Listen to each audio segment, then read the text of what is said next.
You are listening to RudolfSteinerAudio.com. As well, you can hear these podcasts at RudolfSteiner.podbean.com. Please consider becoming a patron. As well, there are two publishing houses, SteinerBooks.org in America and RudolfSteinerPress.com in England, which are the sole publishers of Steiner into English and have given me permission to do these recordings. Please consider patronizing them as well. This is a reading of Collected Works, Volume 144 by Rudolf Steiner, entitled The Mysteries of Initiation, From Isis to the Holy Grail, 4 lectures given in Berlin between the 3rd and the 7th of February, 1913. It's a revised translation by Charles Davy. Lecture 1, given in Berlin on the 3rd of February, 1913. In these lectures, I should like to bring before you a picture of the nature of the mysteries and their connection with the spiritual life of humanity. First, by way of introduction, we must come to an understanding with regard to various experiences on the path to the higher worlds. We shall have to bring forward things that, in a certain connection, have already been touched upon in the course of our anthroposophical studies, but during the next 2 days, we shall need certain points of view which may have so far received less attention, at least in their necessary setting. Everything that belongs to the mysteries, in their true nature, is founded ultimately on the experiences of initiates in the higher worlds. It is from the higher worlds that the knowledge and the impulses for practical training in the mysteries have to be brought. We have often emphasized that human evolution in different regions takes on different forms in successive periods. And so is it with everything that we call the nature of the mysteries. It is not for nothing that our souls pass through successive human lives. We go through them because in every incarnation we experience something fresh and can add it to what we have garnered in previous incarnations. In most cases, the appearance of the external world has completely changed when, after our passage through the spiritual worlds, between death and a new birth, we enter again through birth into physical existence. And for reasons that we can easily recognize, the principle of initiation must also change in the successive epochs of humanity. In our own time, the principle of initiation has already undergone a great change, in that initiation can be attained up to a certain stage without any personal guidance. For it has been possible to set out publicly the principles of initiation as far as has been done. For example, in my book titled How to Know Higher Worlds. Readers aside, this is also entitled Knowledge of the Higher Worlds and Its Attainment, and a reader's aside.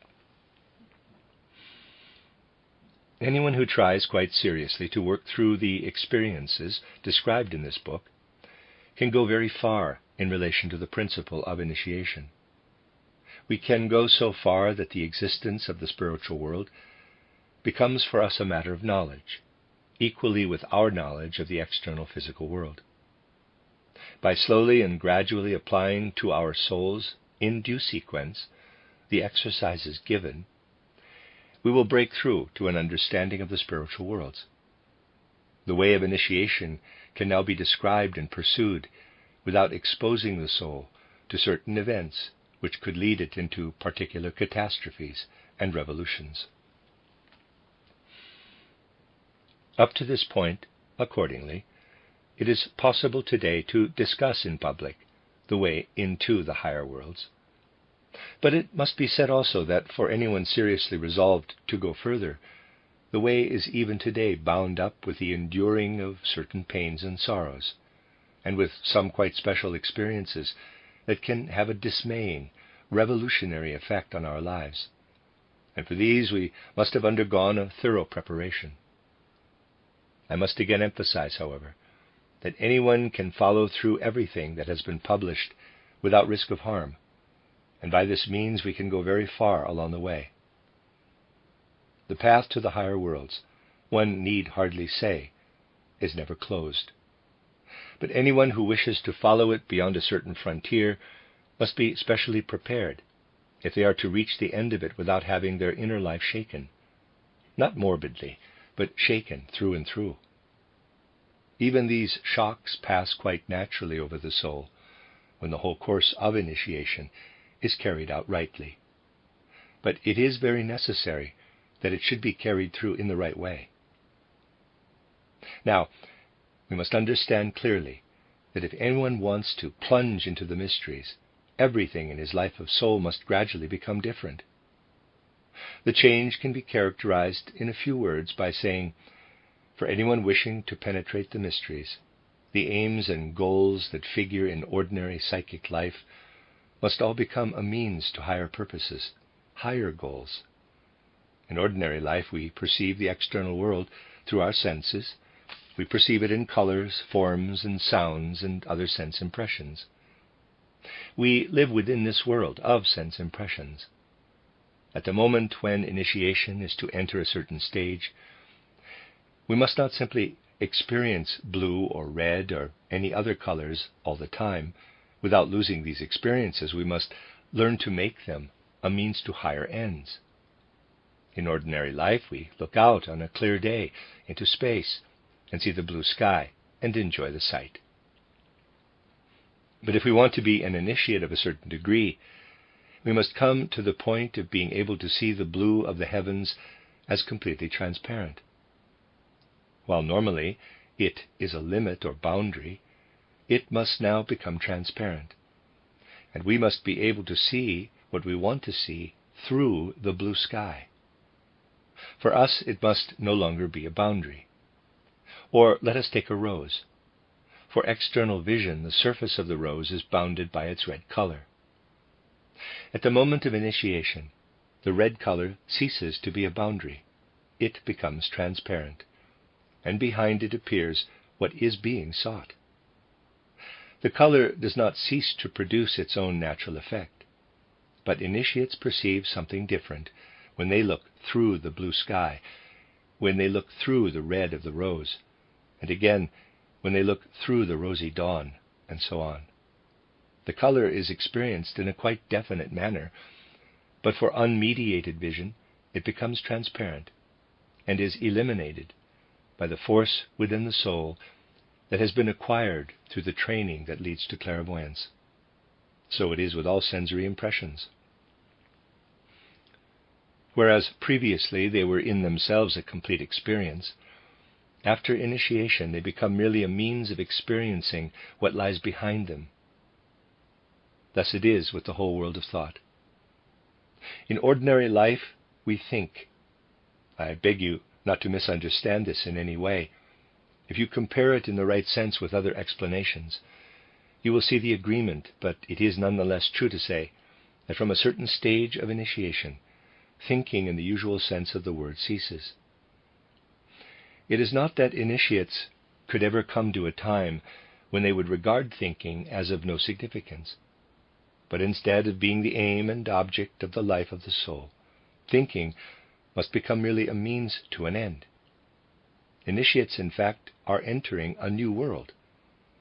In order to experience this, it is necessary for them, besides other things of which we shall have to speak, to pass beyond the standpoint of ordinary thinking on the physical plane. When we live on the physical plane, we judge things and form opinions about them. After a certain stage of initiation, these opinions no longer have any meaning or value.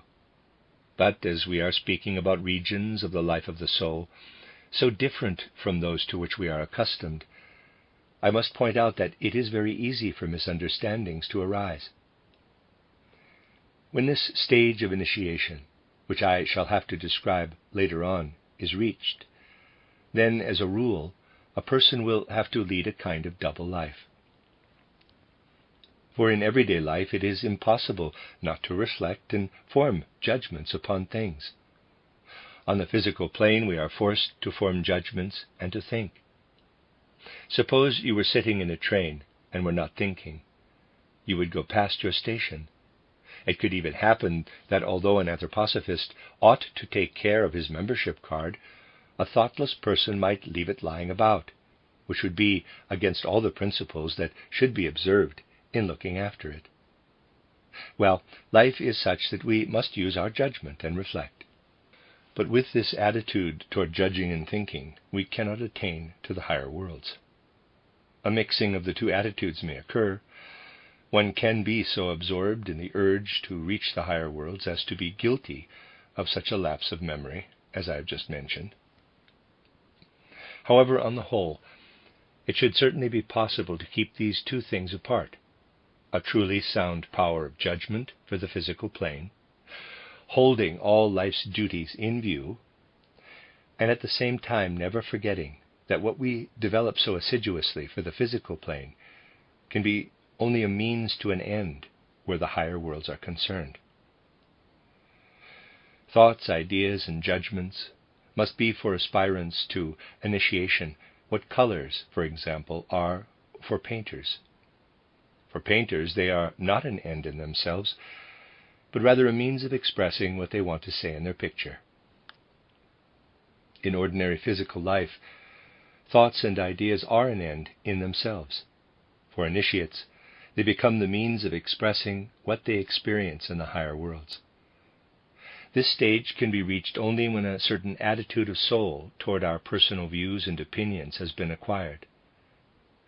Persons who have any preference for one view or another, who still prefer one thing or another to be true, cannot enter the stage of initiation referred to here. Rather, only those who esteem their own views as little as they do those of others, and are prepared to set aside their own opinions and to observe quite objectively what is really there. In general, one of the greatest difficulties of inner experience is to get beyond the standpoint of opinions and points of view. Here we touch upon certain difficulties that may arise in living together with other people when we are seeking to follow the path into the higher worlds. Anyone who is seeking this path, or has already arrived at a certain stage on it, will take an attitude toward many things in life, through the condition their soul has attained, which will be different from the ordinary one.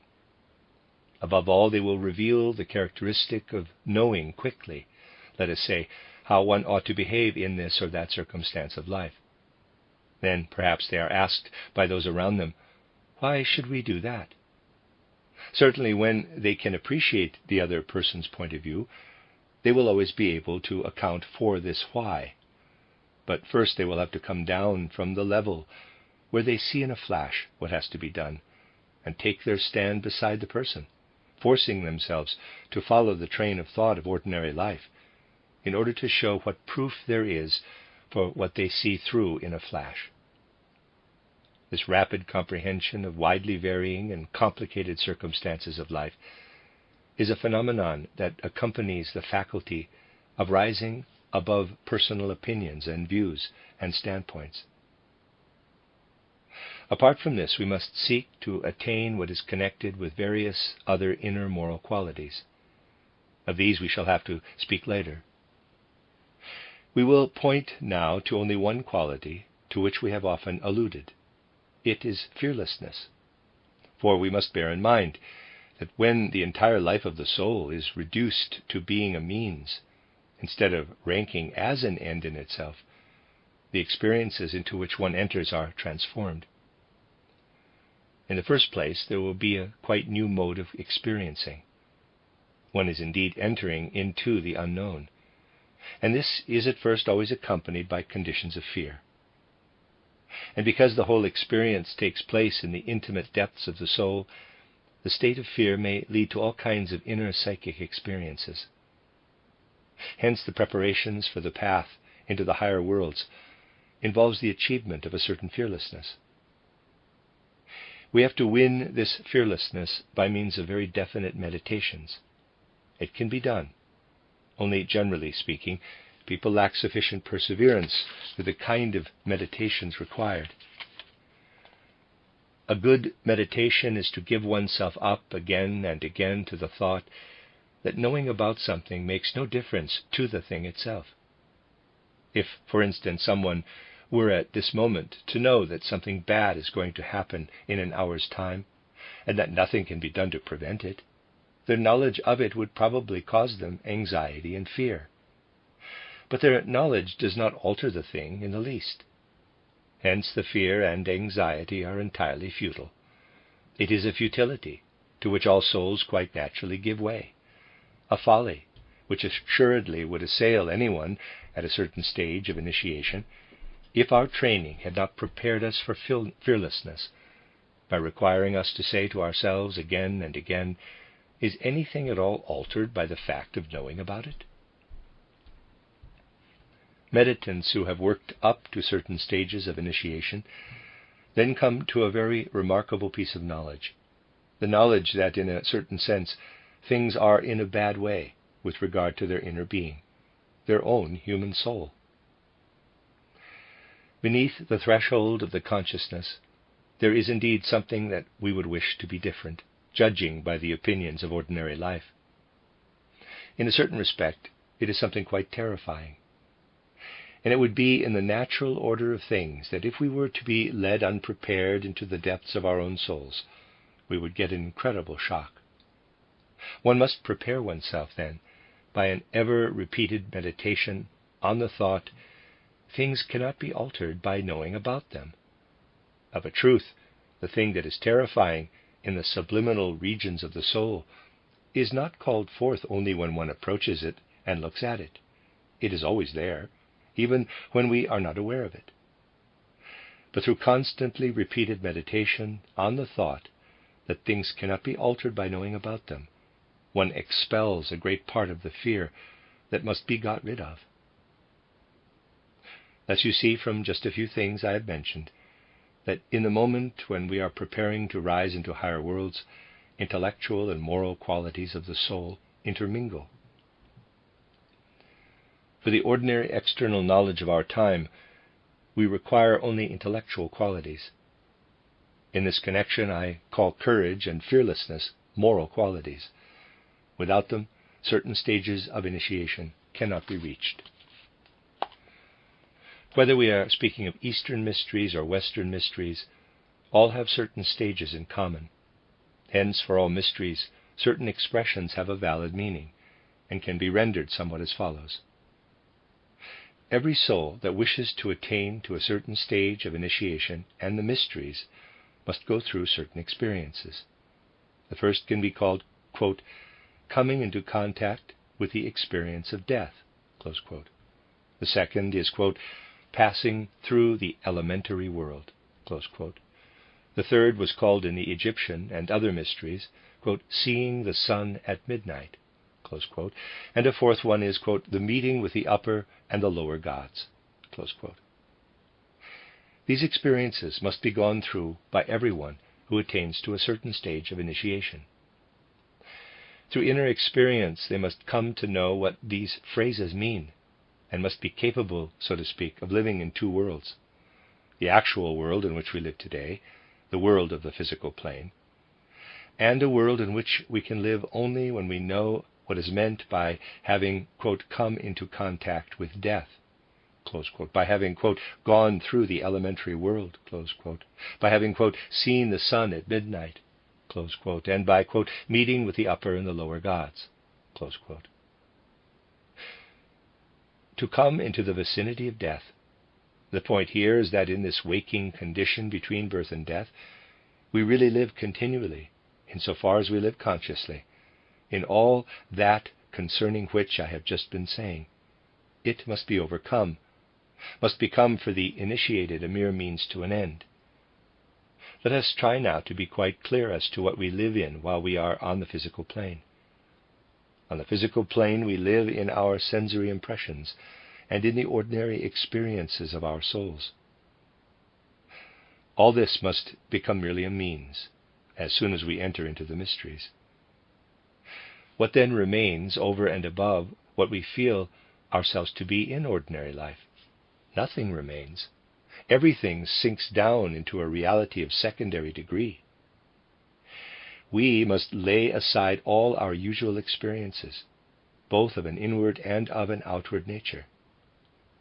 Only think, the blue vault of heaven becomes transparent, is no longer there. All boundaries produced by color on the surface of things vanish, are no longer there. The sounds of the physical world cease, are no longer there. The experience of touch ceases, is no longer there. I beg you to take notes that this becomes actual experience. Thus, for example, the feeling, quote, of standing with our feet on solid ground, close quote, which is nothing else than an expression of the sense of touch, ceases, and we feel as if the ground had been taken away from under us, and we were standing upon nothing. But we cannot draw back and cannot rise. So it is with all impressions of the senses, with everything for which the physical body is an instrument. All that we go through in our normal life, between waking and sleeping, is brought about through the instrumentality of the body, and all this ceases. A condition from which we are preserved in ordinary life now actually occurs. The condition that would come about if someone, while sleeping, were suddenly to become conscious without waking up again in his physical body. This is not a condition reached in ordinary dreams.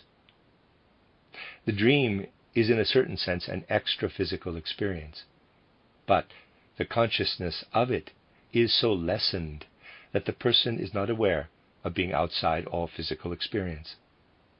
This intensity of consciousness, quote, thou standest outside all physical life, close quote, is not produced until initiation. During the ascent into the higher worlds, a moment comes when we confront our physical body, whose hands we can move during waking life, with whose feet we can walk, whose knees we can bend, whose eyelids we can open and shut, and so on. But now we feel as though our whole physical body were petrified, as though it were impossible to move our eyelids, our legs, our hands, etc. A moment then comes when we know that there are eyes in this physical body, but they are of no use for seeing. On the one hand, all things become transparent, and on the other, the possibility of approaching these things with the usual and familiar means ceases completely. Try to grasp what a contradiction this is, in the ordinary sense of the word.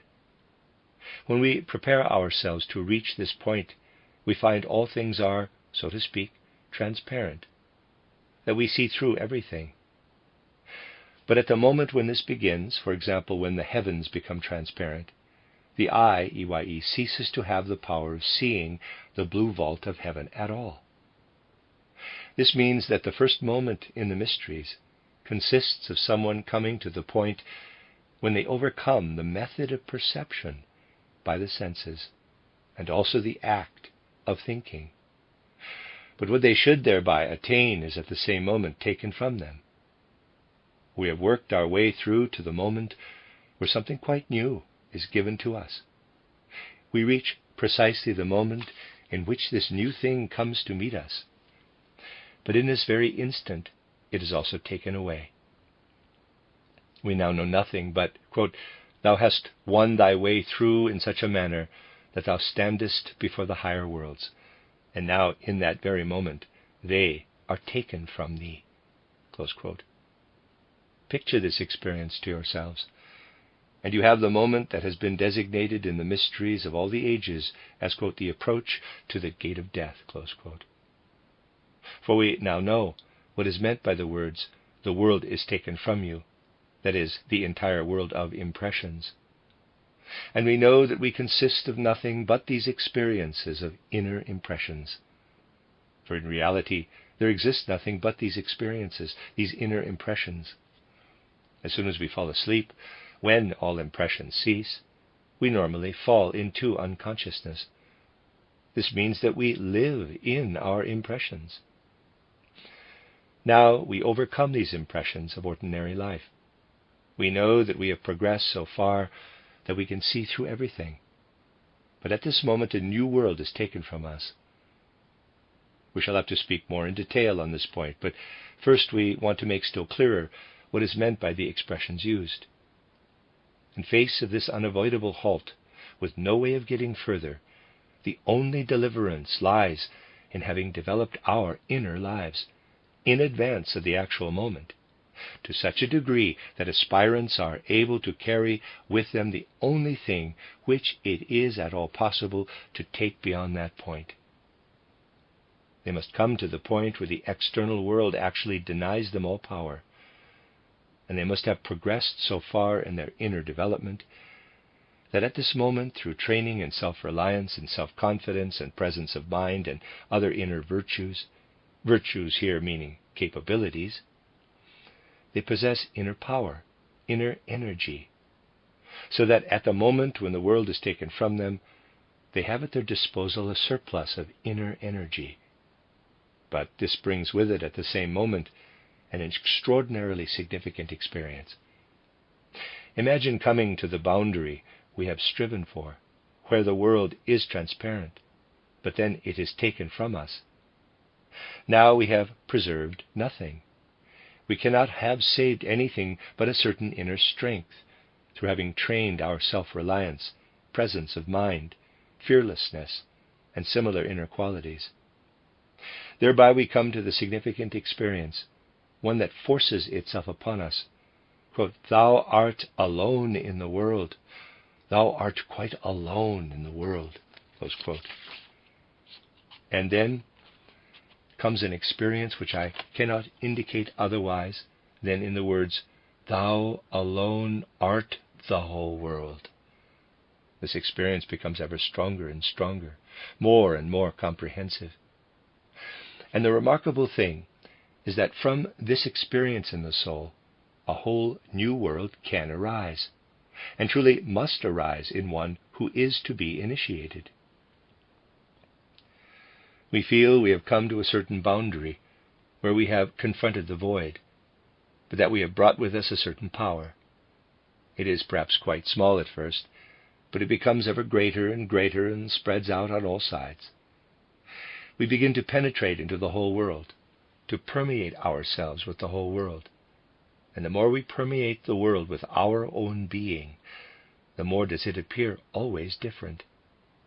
We extend the power that we have brought with us to one side or the other, and accordingly as we extend it, we will always experience something different. But at first these experiences will be felt to be quite terrifying, because two things are entirely lacking from them. At a certain stage of knowledge, the lack of these things may not seem dreadful before it is experienced, because in the ordinary experience of the physical plane, the thing is always there, and we first get a real idea of it only when it is no longer there. One thing that ceases is every feeling for physical materiality. Everything material has disappeared into indefinite nothingness, the void. It is not there. The feeling of contacting something hard or even something soft like water or air, in short, the feeling of being surrounded by matter, ceases, is not there. We are concerned only with the qualities of things, not the things themselves. Of heavy, dense physical bodies, only the density remains, not the substantiality. Of fluid bodies, only the fluidity, but not the water or the fluid. Of the air, there remains only the desire to expand in all directions, but not the substantiality. We grow into the qualities of things, but with the feeling that we are growing only into the qualities, that the objects have vanished, all materiality has gone. This is one thing that ceases. The other thing that ceases for the aspirant at this stage of experience is everything connected with what in ordinary physical life we call sensory perception. This follows from what has already been described. Nothing makes an impression on us, but we are ourselves everything. The only impression that remains is, at the most, that of time. Quote, "Now art thou not yet anything, and after a while thou wilt be something." Close quote. But as for having objects external to ourselves, which are present elsewhere, and make an impression on us, nothing like that remains. Either we are something ourselves, or nothing at all is elementary there. Everything we encounter becomes ourselves. We become submerged in it, become one with it, and finally we become as great as the world that is at our disposal. We become one with it. Am I picturing actual experience? It is what is generally known in the mystery centers as, quote, experiencing the elementary world, close quote. The aspirants have risen beyond mere contact with death, but they are, so to speak, an undifferentiated unity with the whole world that is available to them. There are now two possibilities. Either the preparation was good or it was not good. If it was good, then the aspiring initiates, after having poured themselves out to a certain extent over the world, must have so far progressed that they still have surplus strength. In that case, you see that I am describing today from a different point of view things I have often described, but we now need this other point of view, that certain energies which had previously been sufficiently developed, then they now have the following experience. Whereas in the ordinary world one confronts an object, gazes at it, and the object makes an impression on the eye so that one then knows something about the object, when the point of initiation that has just been described is reached, such a thing no longer happens. For the aspirant is not concerned with the reproduction of the ordinary world, but from a definite point onward they must now have sufficient forces at their command to pour out more of themselves. Thus, after we have spent force enough in becoming one with the world, we must now have sufficient strength to spin forces out of ourselves as the spider spins a web. You see how the whole process of the mysteries shows the importance of developing strong inner energy in the life of the soul. For we must have large reserves in order that all this may take place. Then the following may happen. Aspirants naturally have no physical eyes, for they belong to the physical body, and they have long left this behind. But because we have poured out something from ourselves and can pour out still more, as the spider spins her web out of herself, something akin to organs is built up, and we can discern that together with what we are ourselves producing, something absolutely new appears. Things present themselves not as if, for instance, I had my watch here and my eyes there, but as if the eyes were to send out a ray which formed itself into a watch, so that the watch was there through the activity of the eyes. It is not a matter of constructing or creating a subjective world, but of spinning psychic substance out of ourselves, and the higher worlds we are beginning to live in have to choose this indirect way, in order that we may be able to confront them and recognize them. They must first infiltrate our own psychic substance that we have placed at their disposal. In the physical world, things confront us without our cooperation. In the higher worlds, nothing confronts us unless we first place our own psychic substance at its disposal. That is why it is so difficult at this point to distinguish the subjective from the objective. For what we spin out of our psychic substance is bound to be entirely subjective, and whatever uses our psychic substance in order to become perceptible is bound to be entirely objective. I have brought forward these things so that you may experience a definite feeling that all training in the mysteries consisted preeminently in a strengthening of the energies of the soul. That was the important thing, to make the soul powerful, strong, and energetic. From the outset, candidates for initiation had to give up the hope that anyone would hand them the objects and entities of the higher world as though on a platter. They had first to develop themselves, point by point, toward the higher worlds. Nothing without effort, absolutely nothing without effort. So it is for everything that has to be reached individually in the higher worlds. So it is for everything that has been reached in the course of human evolution with regard to the higher worlds. Let us suppose that some being, Moses, for example, was to be incarnated in the course of human evolution, and had to work upon this evolution through his spiritual power. It would be childish to suppose that nothing now needed to happen except that human evolution would proceed on its way, and that at some point or other in its course, heaven would send Moses. Moses is now there, We know that he is Moses, and need only carry out what was being done when Moses came. If Moses had been sent anywhere in this way, the result could only have been that those around him would not have recognized him. The point is not that this or that external personality was there, but that a number of persons should be capable of judging what spiritual being lived in this particular personality. One would never have needed to tell these persons, quote, "This one or other is Moses," close quote. One would have needed only to prepare one's soul in the proper way. Then one's soul, without being told, quote, "This one or other is Moses," close quote, would have known that this was the particular spiritual being who was to be recognized as a certain person. This, then, is what we have to recognize, that the path into the higher worlds is bound up with an energizing, a strengthening of the inner powers of the soul. Nothing can be given from outside, but rather it all can be attained only through the strengthening of the inner life. For only by this means can we cross the threshold into those worlds through which we pass between death and a new birth. That is what I wish to bring before you today as an introduction. Tomorrow we will go further by describing, first of all, what the worlds are like between death and a new birth, and in how far it has become necessary and important that through the mystery something should be communicated to us during our physical life concerning the knowledge of these higher worlds.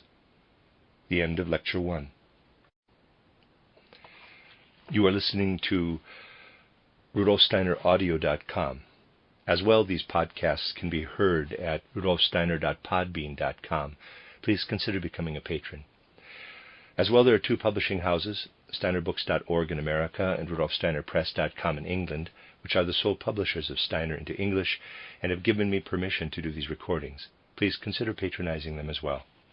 This is a reading of a small cycle of 4 lectures, Collected Works, Volume 144 by Rudolf Steiner, entitled The Mysteries of Initiation, From Isis to the Holy Grail, translated by Charles Davy.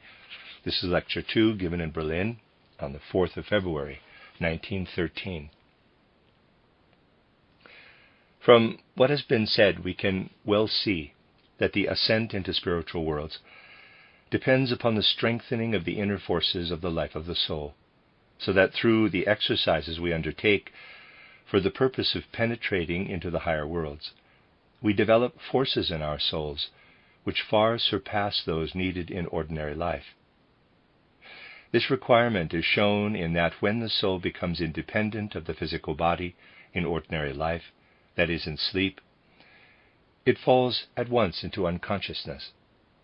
This means that in normal life we lack sufficient force to unfold inner activity and maintain consciousness, when, as in sleep, we attempt to live independently of the physical and etheric bodies. The other members of the human organism, the ego and the astral body, must be worked upon and illuminated through the exercises of meditation, concentration, and contemplation, so that they become capable of conscious experience when they are separated from the physical and etheric bodies, as in ordinary sleep. The stronger than ordinary psychic forces that we develop are what enable us to reach the stage we spoke of yesterday. They give us the power, after we have confronted the void, to enter a new world, which we can experience through the fact that as the spider spins its web out of itself, we pour out into space the spiritually substantial content of our souls, and receive into it the spiritual worlds, which then present themselves to us.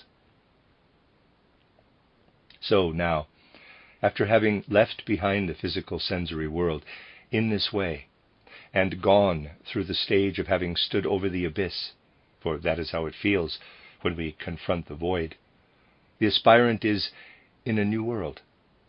And in this new world we not only experience something different, but we experience it in a quite new way. We can begin from an ordinary experience on the physical plane. There, events occur in 2 apparently quite separate domains. In one domain, the events are subject to the laws of nature, In the other, they are subject to moral laws. When in ordinary physical life we observe the events of nature, even when we ascend to the animal kingdom, we know that we are looking only for natural laws, and that moral standards are inapplicable there. We do not inquire, for example, why a rock crystal has the form of a 6-sided column ending in 2 6-sided pyramids. We do not ask why this mineral substance aggregates itself in such a way that this crystal form appears. We expect no answer, except that it obeys a natural law. We do not ask what good thing the rock crystal has done that it should have become a rock crystal. We do not ask what its intentions are. We do not apply moral standards to the mineral world.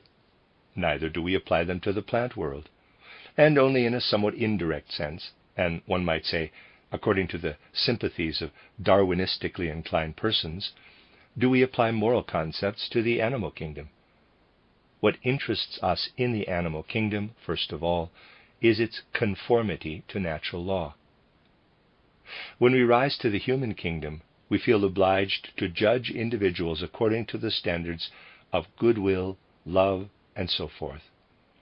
As already said, we regard the facts of the physical world as enmeshed in the web of natural laws, while we judge human actions and psychic dispositions by the standard of moral laws. And we are indeed not doing well in our estimate of the physical plane if we mix up these two sets of facts. We are accustomed on the physical plane to judge the world in this twofold way. Hence, it is not very easy, after one has sprung, as it were, over the abyss of the void, to pass into the spiritual world, where a different kind of judgment is necessary, where in fact there is no separation between something that could be ascribed to natural laws, as with natural events on the physical plane, and a purely moral occurrence, which likewise exists on the physical plane. When, therefore, the point is reached of which we spoke yesterday, we must accustom ourselves to judge events in like manner as we judge natural facts, but also as we judge moral facts in the physical world. The world of natural law and the world of moral law intermingle when we enter the spiritual world. That shows itself at once, for example, when we are confronted with the realm that we inhabit between death and a new birth. When we have, in all earnestness, come as far as we have already indicated, we can and will meet those souls who, having passed through the portal of death, are going through their development between death and a new birth. We then learn to know the kind of experience these souls are encountering, and if we are to form any judgment of what their experience is, we must adopt quite different habits of thought. A few examples will explain this. In that realm we find souls who, for a certain period between death and a new birth, have to undergo very hard conditions. We have at first the impression that in the spiritual world these souls of a certain category have become the servants of very terrible beings, and that it was through their own lives before death that they condemned themselves to this labor for the terrible spirits. We gradually learn to understand their hard fate, and we do so in the following manner. We cultivate the thought of how individuals live in their physical bodies from birth to death, and how, as has often been described in the course of our lectures on anthroposophy, so-called natural death is brought about through an inner conformity to law, when individuals have expended their life forces in old age. We will not speak of this death at present. But there are other deaths. There are those deaths by which we are snatched away, through accident or illness, in the very flower of our lives. We do not all die after having fulfilled our full measure of life. People die at all ages, and we must ask ourselves, whence come the forces which are responsible for these deaths at different ages? We understand that we must die when our measure of life is fulfilled. We have often seen how that is brought about by the spiritual worlds. But everything that happens in the physical world comes about through influences from the spiritual worlds. Those deaths which are to a certain extent untimely also happen through influences from the spiritual worlds. That is, they are caused by forces and beings of the spiritual world. There is something else in the physical world to which we must pay attention if we want to understand the life between death and rebirth. We see the physical world permeated by illnesses and diseases, and in earlier times afflicted by well-known pestilences. One need but recall those devastating visitations among earlier European peoples when the plague, cholera, etc. swept through the land. In this present age, we are comparatively fortunate in regard to such things. But already, as indicated in the course of our lectures, certain epidemics are preparing. So we see what appears to be untimely death pass over the earth. We see disease and pestilence.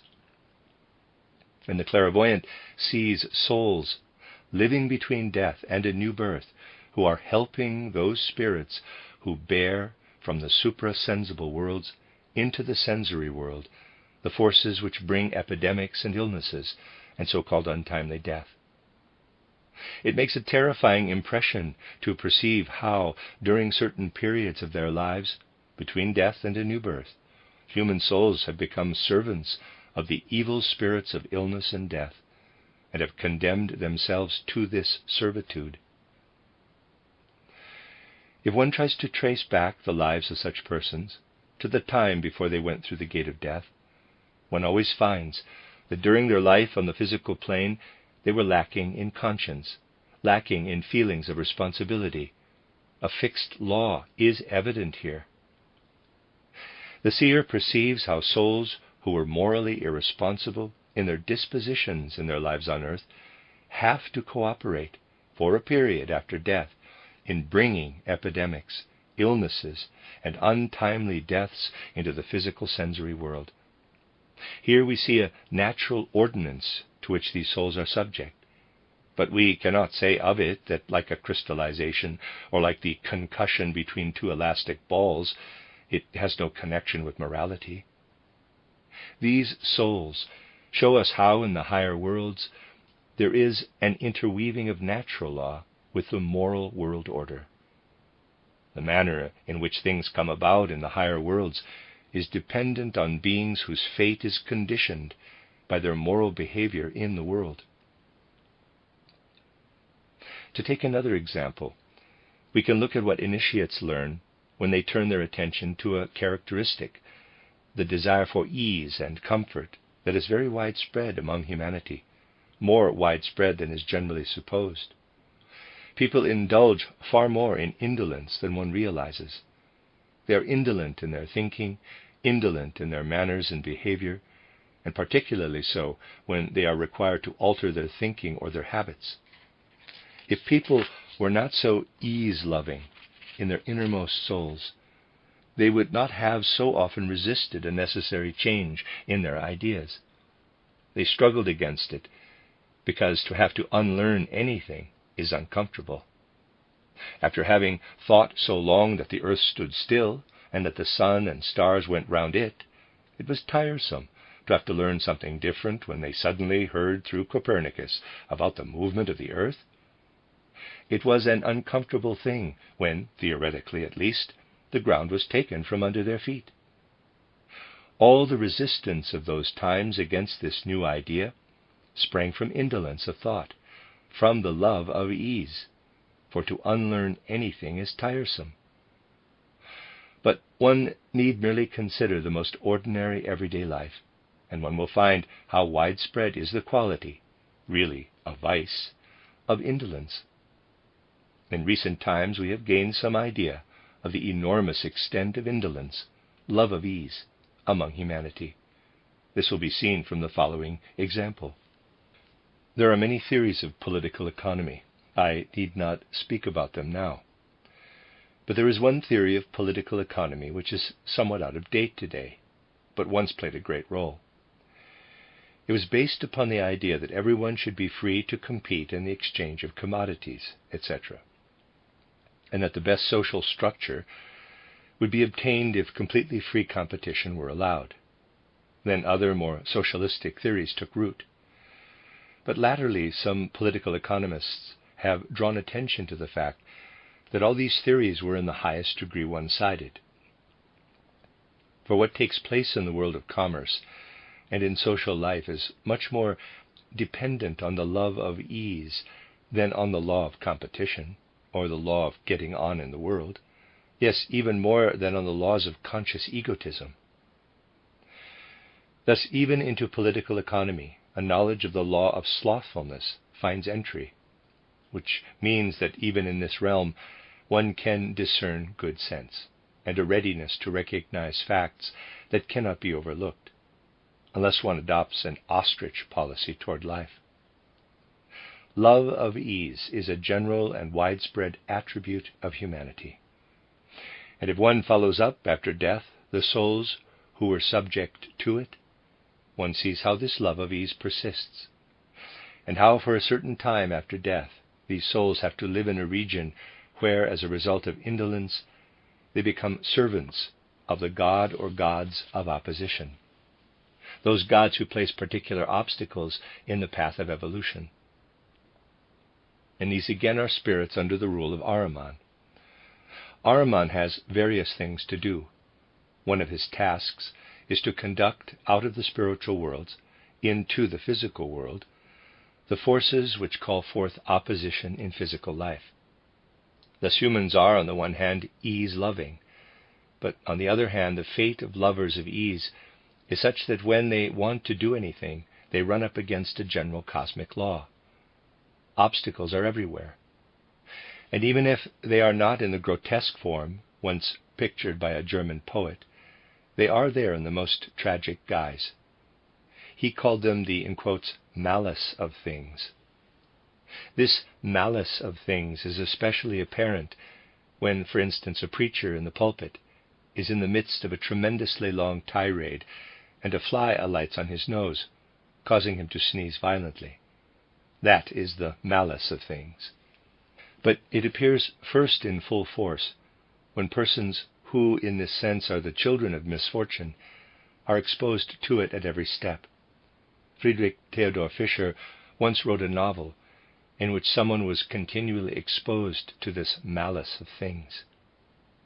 In truth, these things rise from the grotesque to the tragic. All such obstacles are directed from the spiritual worlds, and the Lord of opposition is Ahriman. Souls that are lovers of ease make themselves into servants of Ahriman for a certain time between death and a new birth. On the whole, it is not so terrible to see the punishment of the devotees of ease as it is to see the souls who are living in servitude to the spirits of illness and death. But it shows again how moral and natural laws intermingle as soon as we come into the higher worlds. Such are the experiences that are undergone when one has come to the point described yesterday. And one has to go through these experiences in order that one may also experience other necessary conditions. We shall see later why necessary. And so may advance still further in regard to higher experiences. This matter of ascending into the higher worlds is not such that one can say, "Today you are beginning your ascent into the higher worlds, and then you will mount upward stage by stage." For one who wants to become an initiate, things go forward unnoticed in relation to external happenings, amid the affairs and events of ordinary life.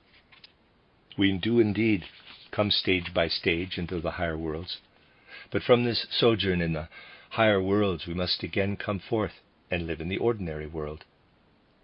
From the experiences in the spiritual worlds, however, we bring along something into the physical world. We realize after we have become initiates that while moving around in the physical world we are endowed with feelings and perceptions other than those pertaining to anyone who is not a seer. We need only train ourselves, and a correct schooling will see to this, not to be misled in ordinary life through the alteration of our perceptions and feelings. We must learn to be a seer only for the higher worlds, and not to bring into the ordinary world the characteristics and attitude of soul needed for the higher worlds. This must be strictly avoided. We should be able to be a seer, while remaining as rational as anyone else in the ordinary physical world. Hence, the least suitable persons for the development of seership are those who from the outset are predisposed to be visionaries, enthusiasts and intellectual idealists, those who already experience in the physical world what has its justification in the spiritual world, people who in the physical world, quote, hear the grass grow, close quote, who see everywhere the visions of the dreamer, not the realities perceived by a sober disposition, people who indulge their imagination. There are many more such than is generally supposed. Such people are of no use for training in seership. Persons who stand with both feet on solid ground, who understand something of actuality and judge things as they are, these are the people best fitted for developing seership. This will have indicated how a person should not let feelings and perceptions necessary for the physical world be misled through what he acquires for the ascent into the higher worlds. Quite definite feelings and perceptions remain with us once we have become seers. In the physical world we will also be different people. But in order that this may do us no harm, we must also apply these new feelings and perceptions to things in the external physical world to which we had previously paid no attention or had not noticed. Then we will find, not in a bad sense but emphatically in a good one, that our relations with nature are somewhat altered. For instance, we will feel differently toward the world of plants that spreads itself like a carpet over the earth. Formerly we looked at the plants and were delighted with their greenery, with the wealth of flowers and their colors, with everything that the plant world offered to us as it grows out of the earth and delights the eyes and perhaps the other senses. Let us not think in this connection of some dull, prosaic person, but of someone who can really enjoy to the full the effect that the beauty of the earth's plant covering can evoke in the soul. And let us not imagine that people who have become seers must forfeit in the very least any part of their feeling for the vesture of plants on the earth. Something else, however, arises within us. When we look at the plant world, we feel that a certain inner relationship links it with sun, moon, and stars. In our feeling and perception, the green carpet of plants grows together with what is out there in the cosmos. Nowadays, people build up plenty of abstract ideas on this subject. Everyone with a mere smattering of learning knows how the earth's carpet of plants is connected with the activity of the light from the sun, how the plants cannot grow without the specific action of the sun's rays. And people have some inkling that not only the sun's activity has an influence on the plant world, but that the rest of the starry world also has an influence. Certainly some people are incredulous about this, but not so long ago there lived a great and significant thinker who applied himself in a thoroughly scientific way to studying the influence of the moon on the weather, and so on, the vegetation of the earth. I refer to Gustav Theodor Fechner. Not from the standpoint of any superstition, but from that of quite empirical observation, he tried to show that the influence of the new moon on rainfall is different from that of the full moon, and so on. There were many people who wanted to prove their scientific outlook by laughing at Gustav Theodor Fechner and his studies of the moon. One of those who laughed loudest was the celebrated botanist Schleiden, who voiced his opinion that it certainly does not depend on the full moon or the new moon whether for 14 days we have more rain or less. Fechner replied, conditions then were somewhat more patriarchal than they are today, quote, "Let the matter be put to the test indirectly through the women. Learned men soon begin to quarrel." Close quote. Now, the two wives, Frau Professor Schleiden and Frau Professor Fechner, always put out tubs in their Leipzig backyards to catch rainwater for washing. Fechner proposed that Frau Professor Schleiden should put out her tubs at new moon, while his own wife put out hers at full moon, and they would soon see in which period the greater quantity of rain would fall. And behold, Frau Professor Schleiden was by no means in agreement with her husband, for she caught the smaller quantity of rainwater. Thus, ironically, one might say, a decision was reached, though we would not want to attach any value to it now. Later on, however, it will emerge that sunlight, the heat of the sun, and also the other stellar influences, all have effects on the plant world. At first this is theoretical knowledge, but the clairvoyants have direct perception of how influences from the earth interact with those from stellar space. They regard them ultimately as one, and they feel as a vital occurrence the pouring out of the sunlight upon the vegetation of the earth, and again the withdrawal of the sunlight. They feel how it is with the plants when the sunlight is withdrawn from them. As one feels sympathy with the child that is very much attached to its mother when the mother is removed from its sight for a while, so does the seer feel sympathy when the sunlight is withdrawn from the plants. This sympathy with the plant world is an experience that comes to initiates, so that when they have reached the point spoken of in the preceding lecture, they acquired perceptions of such a kind that they become participants in the relations between earth growth and plant growth, and the sun and stars. Through the birth of this feeling, we are adapted for feeling something else besides. We can feel this something when we return into the physical world from the spiritual world and look, for instance, at a waking or sleeping person. Also, when we have, so to speak, laid aside our clairvoyant gift and see only the physical world and the sleeping person, then too the feeling comes that the sleeper has been forsaken by something. This is very similar to the feeling one has when, for example, in autumn, the relation of the sun's rays to the earth's vegetation changes in the usual way. Quite similar are the feelings toward nature, now forsaken by sun and stars, to the feelings toward the human organism, forsaken by its ego and astral body. Now, one has the specific experience that in this respect we are independent of our relation to the physical heavens, whereas the growth of plants is dependent on this relationship. Concerning the plants, we know that they cannot go to sleep as they like. Owing to their inner constitution, they must wait until the sun sets in the evening, or until autumn comes. Concerning humans, we know that in our time, and especially under our conditions of civilization, we are no longer in the least guided by the sun. For instance, if we had to guide ourselves by the sun as do the plants, we could not be assembled here together. The transition, which for the plants is so strictly ruled by the course of the sun and stars, has no influence on us. Certainly, if we come into primitive rural conditions and see how not only the fowls but also the village folk go to sleep at a certain time and wake at a certain time, we feel as if there were something of a plant-like connection between human beings and the course of the sun and stars. But we have to conclude that in the course of evolution, humans have emancipated themselves from the cosmic course of events. With our physical and etheric bodies, we are able to come into the situation which the plant comes to through the position of the sun and stars. We come to it through inner conditions. I will not say by dint of inner free will. We can have our afternoon nap through our own inner condition. That is, we can come out of our physical and etheric bodies. The plant cannot have an afternoon sleep at will. It has to regulate itself entirely in accordance with the course of the stars.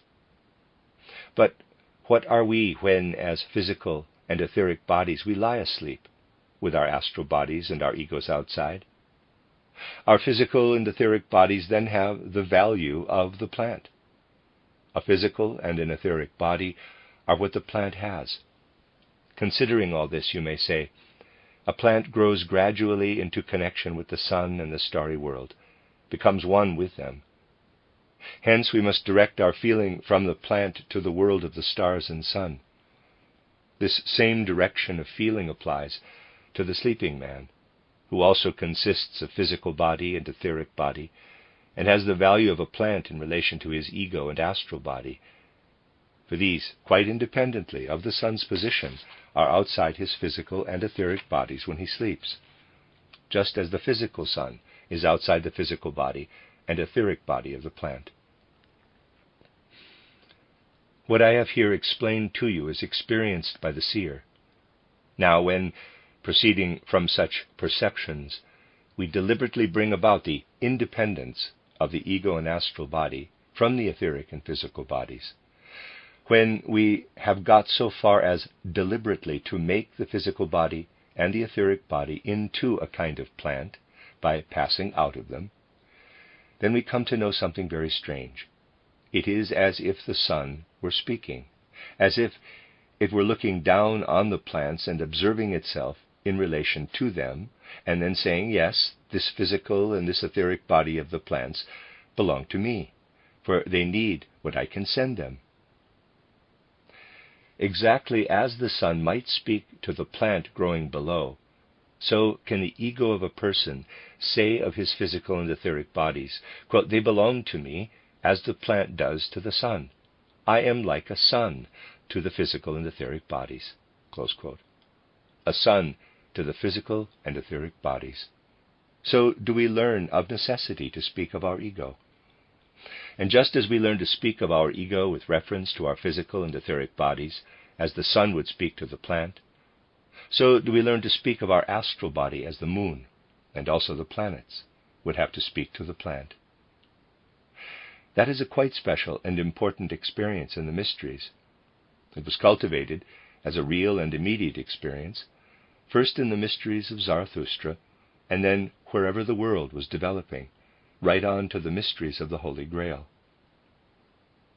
This experience was always called, quote, seeing the sun at midnight, close quote, because we had it most clearly, especially at the time of the Egyptian mysteries, when in sleep we saw the sun spiritually at midnight and felt ourselves united with the forces of the sun in the manner described.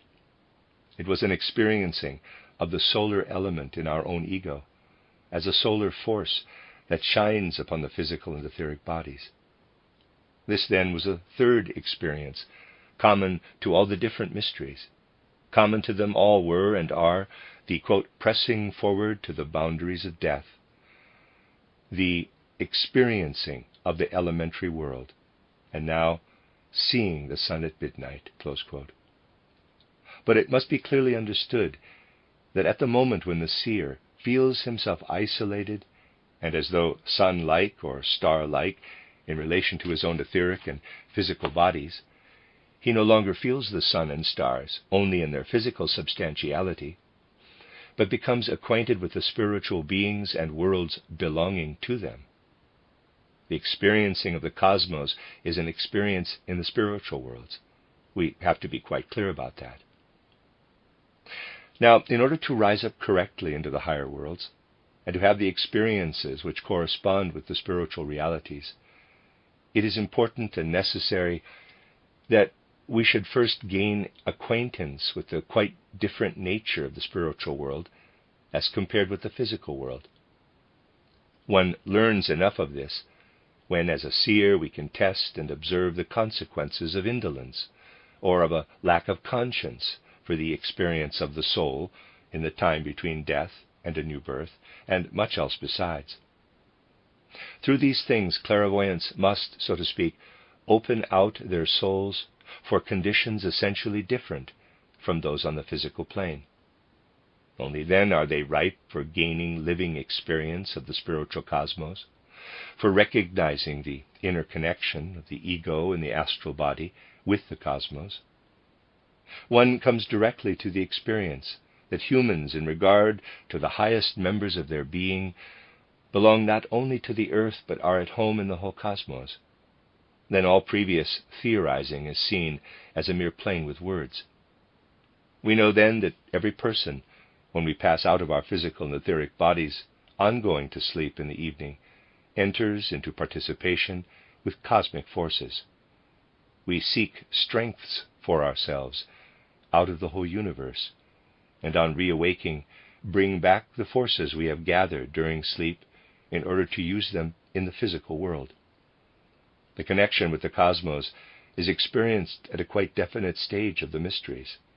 From this stage, we will proceed tomorrow. The end of Lecture 2.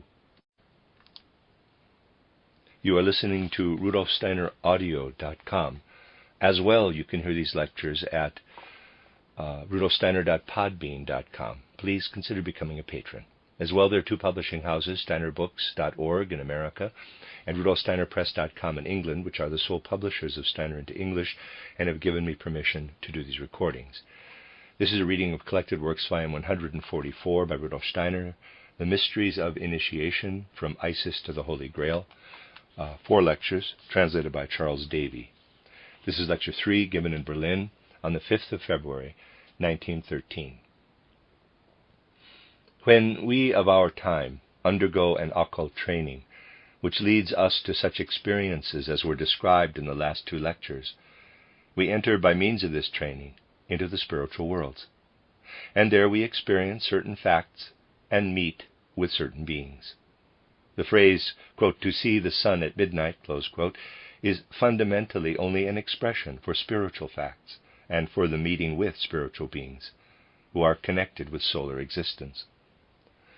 But when we ascend into the higher worlds, we undergo certain experiences which one cannot describe otherwise than by saying we experience much that is significant in the higher worlds through such an ascent, but we also feel forsaken and alone.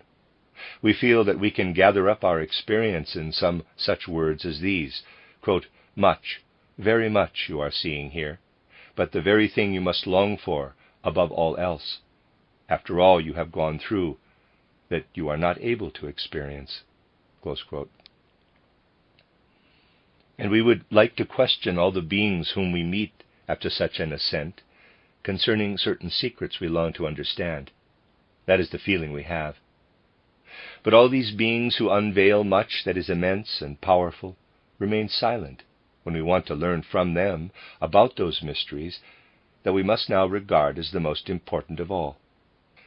Hence, individuals in our time, when they have mounted thus to the higher worlds, feel it to be, above all, painful that in spite of all the splendor, in spite of their meeting with those glorious beings, they have an immense emptiness in their inner life. And if nothing else were to happen, a protracted experience of this loneliness, this forlorn condition in the higher worlds, would finally bring about something like despair in our souls. Now at this point something can happen, and usually does happen, if the ascent has been undertaken according to the true rules of initiation, which may be a protection from this despair at first, though not permanently. Something like a remembrance may arise in the soul, or one might say a retrospect into far-off times of the past, a kind of reading in the Akashic record about long-past happenings.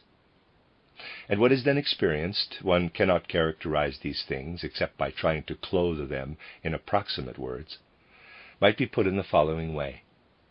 When as a modern individual you ascend into these higher worlds, you are met by forlornness, despair.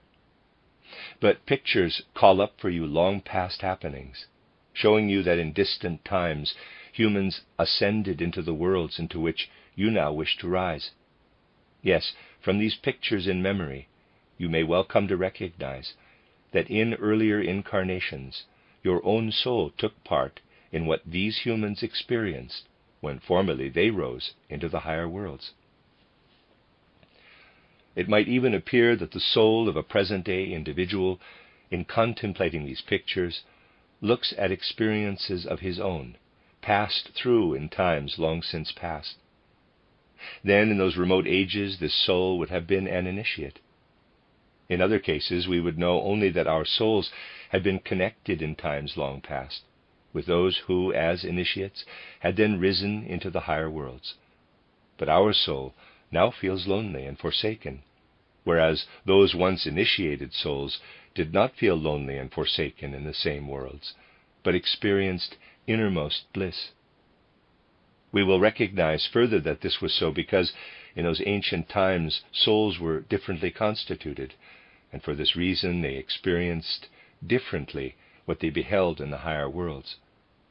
What is it then that is really experienced? The experience now in question is such that it brings before the soul beings of higher worlds, who are working upon the sensory world from the supra-sensible realms.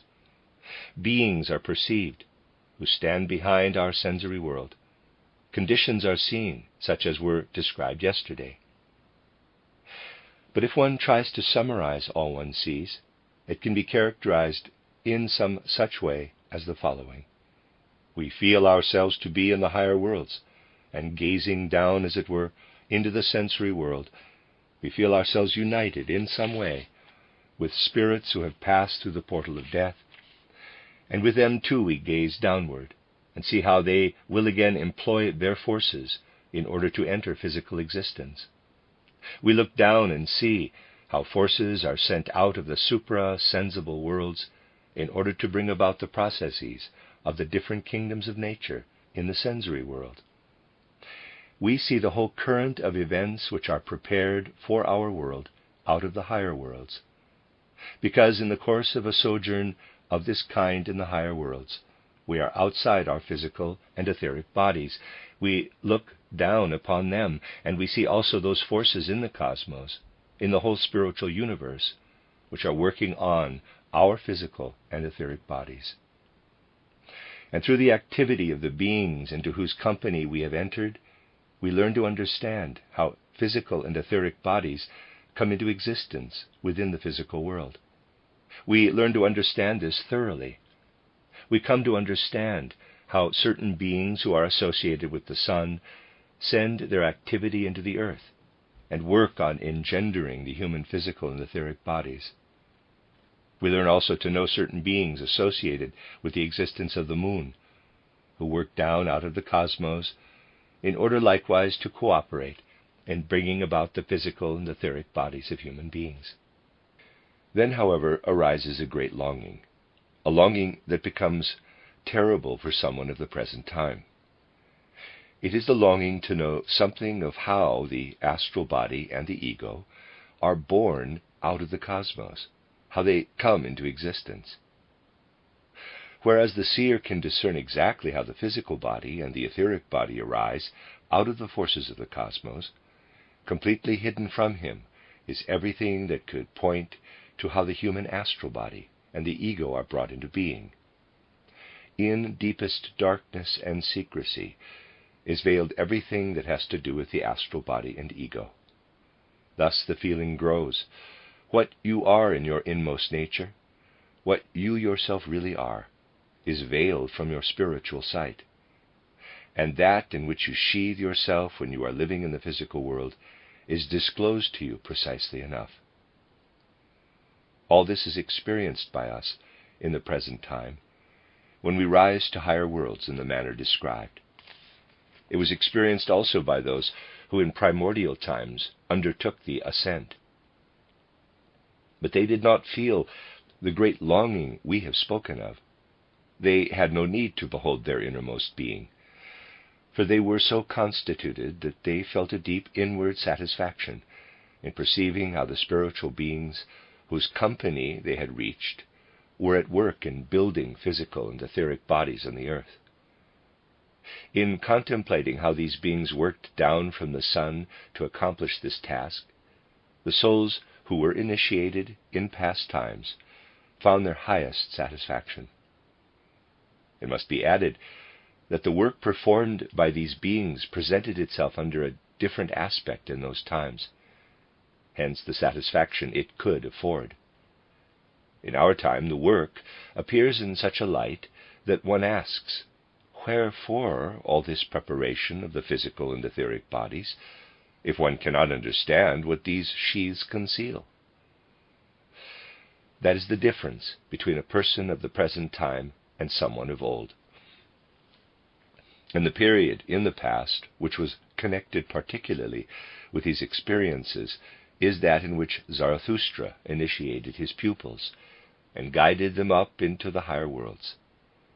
If aspirants were to be led up into the higher worlds in the same way today as they were by Zarathustra, they would feel the emptiness and loneliness to which reference has been made.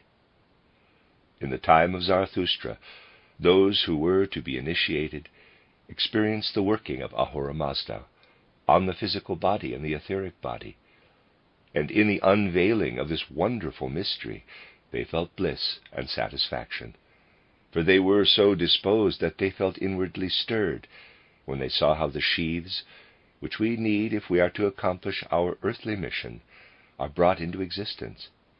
In this way they found satisfaction. Thus it was with the Zarathustrian initiation. For the initiates could, quote, see the sun at midnight, close quote. That is, they were not looking upon the physical form of the sun, but upon the spiritual beings who are linked with the sun. They saw emanating from the sun the forces that play into the physical body. They saw how the forces which the sun is able to send forth mold the human head and form the different parts of the human brain. For it would be folly for anyone to think that a marvelous construction, such as the human brain, could come into existence merely through terrestrial forces. Solar forces must work into it.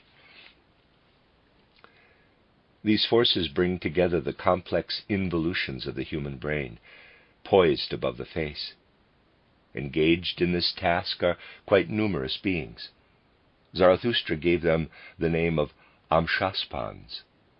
They furnish the stimulus for the forces of the cosmos, which make possible the building of the human brain and the upper nerves of the spinal cord, with the exception of the lower 28 pairs of nerves. Then Zarathustra also pointed out how other currents flow from beings who are linked with the life of the moon.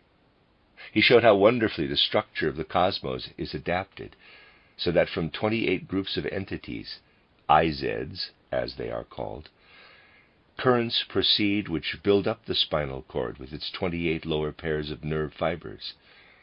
Thus are physical and etheric bodies formed out of currents which stream forth from cosmic beings. They were powerful impressions that the initiates of Zarathustra received in this way, and in receiving them as an expression of the work of Ahura Mazda, they felt an inner bliss concerning all that is thus accomplished in the world. If we moderns were to raise ourselves in the same way into the higher worlds, we would of course also be capable of wonderment.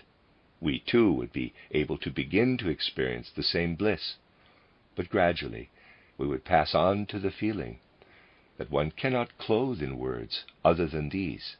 Quote, what is the purpose of it all? I know nothing about that being who passes from incarnation to incarnation. I know solely about those beings who build up sheaths in each new incarnation out of the cosmos, but they build only sheaths. Close quote. That was precisely the essence of the Zarathustra initiation, its revelation of the connection between the earthly part of us and the life of the sun. It was characteristic of the time of Zarathustra that we were able to absorb into our occult knowledge those mysteries we have now described. Again, it was in a different way that souls in ancient Egypt entered the higher worlds at initiation. Souls, for example, who went through the Hermes initiation. We have already spoken about all these things, but in these lectures they will be presented in rather more detail than was possible previously. When in ancient Egyptian times souls were raised into the higher worlds through the Hermes initiation, then, as it must always be after initiation, they felt themselves to be outside their physical and etheric bodies, and knew that they were now within a world of spiritual facts and spiritual beings. The circuit of vision through which these souls were then led was wide. They were shown the individual beings and facts, as can happen also with the soul of today. But one must not think of it as though they went about on physical feet. It was their vision that was guided, as if a person's sight were to be led all round a region as wide as the universe. Thus it was in this initiation. Then came a moment of experience wherein the initiates felt as though a traveler in a country encircled by the sea had reached the shore. They knew they had come to the farthest point attainable. In the Egyptian initiation, they experienced what one cannot clothe in other words than these. Quote, "In your vision you have been led far and wide through cosmic realms and have come to know the beings and forces that work on your physical body and your etheric body. But now you are entering the most holy place. You are entering a region where you can feel yourself united with the being who works with others on the part of you that goes from one incarnation to another and on your astral body." Close quote. It is a significant experience that occurs at this point, for after it, all things become, in some sense, different.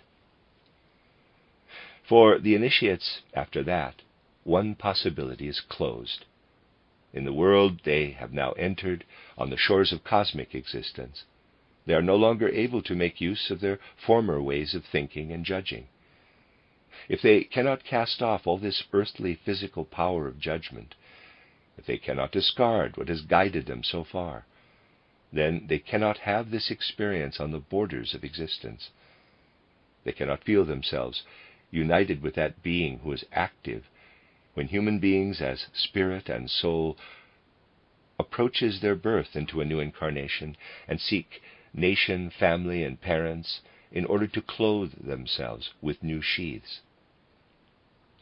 All the beings whom they have already come to know, and who make it clear to them how the etheric and physical sheaths arise and are formed out of the cosmos, are unable to explain what kind of forces are working in that being with whom they now feel themselves united, and who is building and weaving in the innermost astral being of humans themselves. It becomes quite apparent to the seer, as it was to the Egyptian soul who was going through the Hermes initiation, that now, after the soul is outside its sheaths and has passed through the, quote, cosmic existence, close quote, already alluded to, it feels itself united with the being. The soul can feel the qualities of this being, only it feels itself as if it were within these qualities and not outside this being. And it can know that this being is really there, but that it is at the same time within this being.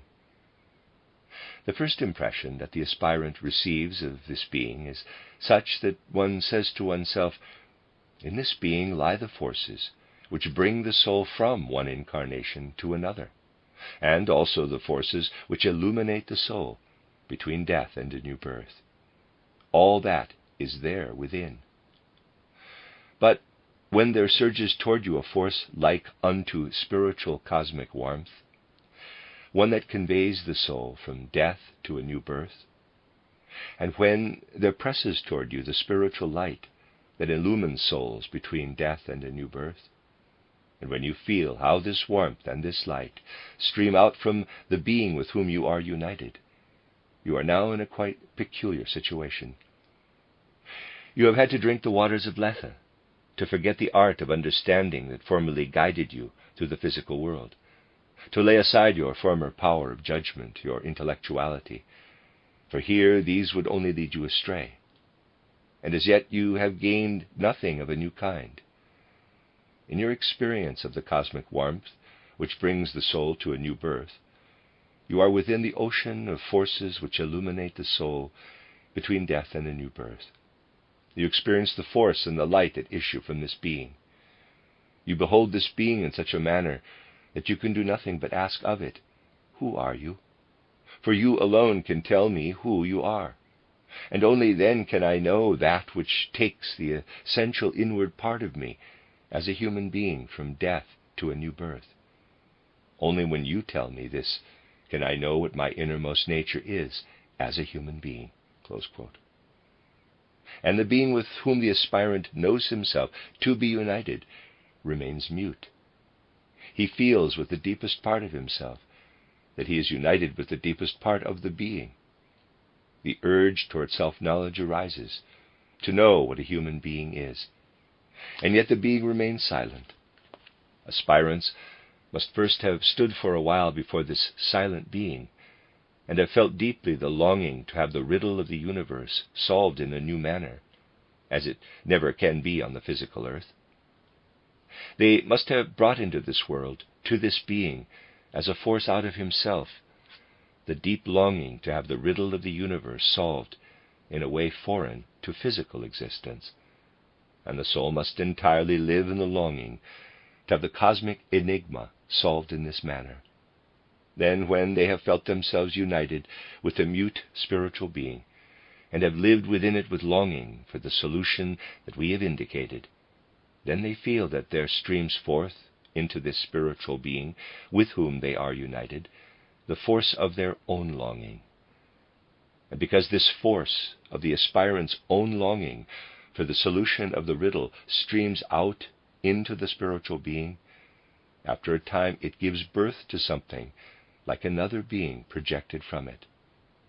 But what is born is not after the manner of an earthly birth, as the aspirants know at once through their own vision. An earthly birth arises, in quotes, in time. It enters into the stream of time. But concerning the birth from this being, the aspirant knows it is born from this being. It has been born from this being since primordial times, always. And this birth continues from primordial ages up to the present. Only this natal process of one being from another has hitherto not been visible to us. Until now it has been withheld from our sight. This natal process consists in this. It is really continuous, but we, owing to our having prepared ourselves by means of our yearning for the solving of the riddle, now see it. It is now perceived in the spiritual world. The aspirants know this. Thus they do not say, "Now a being is born," but rather, "From the being with whom you have united yourselves, ever since primordial times, a being has always been born. But now the process of the being's birth and the being itself who is born are perceptible to you." What I have now pictured to you, as far as it can be done in the words of our language, is that to which the Hermes initiators led their pupils. And the feelings that I have just described, I might say with stammering words, for the things contain so much that the words of our tongue can express only in a stammering way. These feelings were the experiences of the so-called Egyptian Isis initiation. When the aspirants who were going through the Isis initiation had reached the farthest shore of existence, and had gazed upon the beings who build up the physical body and the etheric body, when they stood before the silent goddess, from whom warmth and light come forth for the innermost of the human soul, they said to themselves, quote, "That is Isis, that is the mute and silent goddess, whose countenance can be unveiled to none who see only with mortal eyes, but only to those who have worked themselves through to the shores which have been described, so that they can see with those eyes which go from incarnation to incarnation, and are no longer mortal. For an impenetrable veil hides the form of Isis from mortal eyes." Close quote. When the aspirants had thus gazed upon Isis, and had experienced in their souls the feeling described, they understood what has been described as, in quotes, the birth. What was this birth? They understood that it can be designated as, quote, "the resounding through all space of the music of the spheres," close quote, and as the merging of the tones of this music of the spheres with the creative cosmic word, the word that permeates space and pours into the beings everything that has to be so poured into them, as the soul has to be poured into the physical and etheric bodies, after passing through the life between death and a new birth. Everything that has to be thus poured out from the spiritual world into the physical world, so that what is poured out acquires the inward character of soul, is poured in from the harmony of the spheres, resounding through space. The harmony of the spheres gradually assumes such a form that through the inner significance it expresses, it can be understood as the cosmic word, the word which ensouls the beings that are vitalized by the forces of warmth and light that pour into those bodies arising from the divine forces and beings perceived with the vision already attained. Thus did the aspirants look into the world of the harmony of the spheres, the world of the cosmic word. Thus did they look into the world that is the veritable home of the human soul during the time between death and a new birth.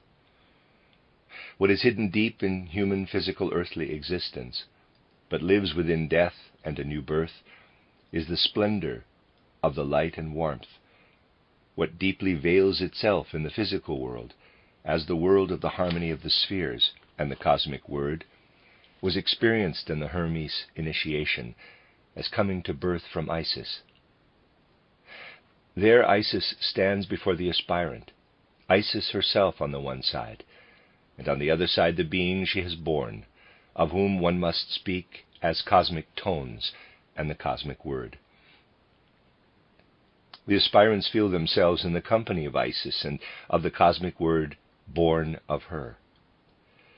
This cosmic word is, in the first place, the appearing of Osiris. Quote, Isis in association with Osiris, close quote. Thus do they appear before direct vision. For in the very oldest Egyptian initiation it was said that Osiris was at the same time spouse and son of Isis. And in the older Egyptian initiation, the essential thing was that the aspirants, through this initiation, experienced the mysteries of the life of soul, which remains united with us during the period between death and a new birth. Through the union with Osiris, it was possible to recognize ourselves in our deeper significance as human. So it was brought to pass that the Egyptian initiates met the cosmic word and the cosmic tones as the elucidators of their own being in the spiritual world. But that was only up to a certain point of time in the ancient Egyptian period. After that it ceased. There was a great difference. This is shown also by the Akashic records, when one looks back into ancient times, between the experiences of the Egyptian initiates in the ancient Egyptian temples and what they experienced later on. Let us bring before our souls what the initiates experienced in these later times. They could still be led through the vast spaces of the universe to the confines of existence. There they could meet with all the beings who build up the human physical and etheric bodies. There they could approach the shores of being, and could have the vision of the mute, silent Isis. There they could apprehend in her the cosmic warmth which contains the forces that lead from death to a new birth. There they could also become acquainted with the light which illumines the soul between death and a new birth, and the longing arose to hear the cosmic word and the cosmic harmony. Longing lived in their souls when it united itself with the silent Isis. But the goddess remained mute. In that later age, no Osiris could be born, no cosmic harmony resounded, no cosmic word expounded, but now showed itself only as cosmic warmth and cosmic light. And the soul of the aspirant could not have expressed these experiences otherwise than by saying something like the following, quote, Thus, O goddess, do I look up in grief to you, tormented by the thirst for knowledge, the yearning for knowledge. And you remain silent and speechless toward the tormented and sorrow-laden soul. And this soul, because it cannot understand itself, seems to itself as though extinguished, as if it must lose its very existence. Close quote. And through her mourning countenance, the goddess expressed her powerlessness to bring forth the cosmic word and the cosmic harmony. The aspirants saw in her that she had been deprived of the power to bring forth Osiris, and to have him at her side, Osiris as son and spouse. They felt that Osiris had been torn from Isis. Those who went through this initiation and came back into the physical world had a serious but resigned worldview. They knew her, the holy Isis, but they felt themselves to be, quote, children of the widow, close quote. The point of time between the old initiation, wherein one was able to experience the birth of Osiris in those ancient Egyptian mysteries, and that wherein one met only the mute mourning Isis, and could become a child of the widow in the Egyptian mysteries, the point of time which separates these two phases of the Egyptian initiation, when was it? It was the time in which Moses lived. For the karma of Egypt was fulfilled in such a way that not only was Moses initiated into the mysteries of Egypt, but he took them with him. When he led his people out of Egypt, he took with him the part of the Egyptian initiation which added the initiation of Osiris to the mourning Isis as she later became. Such was the transition from the Egyptian civilization to that of the Tanakh, or Old Testament. Truly, Moses had carried away the secret of Osiris, the secret of the cosmic word. And if he had not left behind the powerless Isis, that could not have resounded for him in the way that he had to understand it for the sake of his people, that great significant saying, quote, I am the I am, close quote, Ege Asher Ege. So was the Egyptian mystery carried over to the ancient Hebrew mystery. We have tried now to show, using such words as are available for these matters, what the experiences were like in the mysteries of Zarathustra and of Egypt. These things do not lend themselves to intellectual presentation. The essential point is that the soul goes through experiences corresponding to what I have endeavored to describe, and it is important to enter into what took place in the soul of the aspirants in the later Egyptian initiation, to feel how they raised their souls into the higher worlds and met Isis with mourning looks and sorrow-stricken countenances, the result of her having to view the human soul, which was well able to yearn and thirst for knowledge of the spiritual worlds, but could not be satisfied. Certain Greek initiates also experienced the same being of whom the Egyptians spoke as the later Isis. Hence the seriousness of the Greek initiation, where it appears in its solemnity. What had been experienced in earlier times in the supra-sensible worlds, what gave significance to those supra-sensible worlds, in that they resounded to the cosmic word and cosmic tone, was no longer there. It was there no more. The supra-sensible worlds were as though desolate and forsaken by the cosmic word, those worlds into which in earlier initiations aspirants had been able to enter. The Zarathustrian initiates could still feel satisfied when in these worlds they encountered the beings already described, for they felt themselves fulfilled by the cosmic light, which they perceived as Ahura Mazda. They perceived it as masculine, of solar nature. The Egyptians perceived it as feminine, lunar. At a higher stage in the Zarathustrian initiation, they perceived also the cosmic word, not so concretely as if born from such a being as Isis, but they experienced it, and they knew the harmony of the spheres in the cosmic word. In the later Egyptian time, and also in other lands during this late Egyptian time, when aspirants raised themselves into the higher worlds, their feelings were quite similar to those of present-day individuals, as described at the beginning of the present lecture.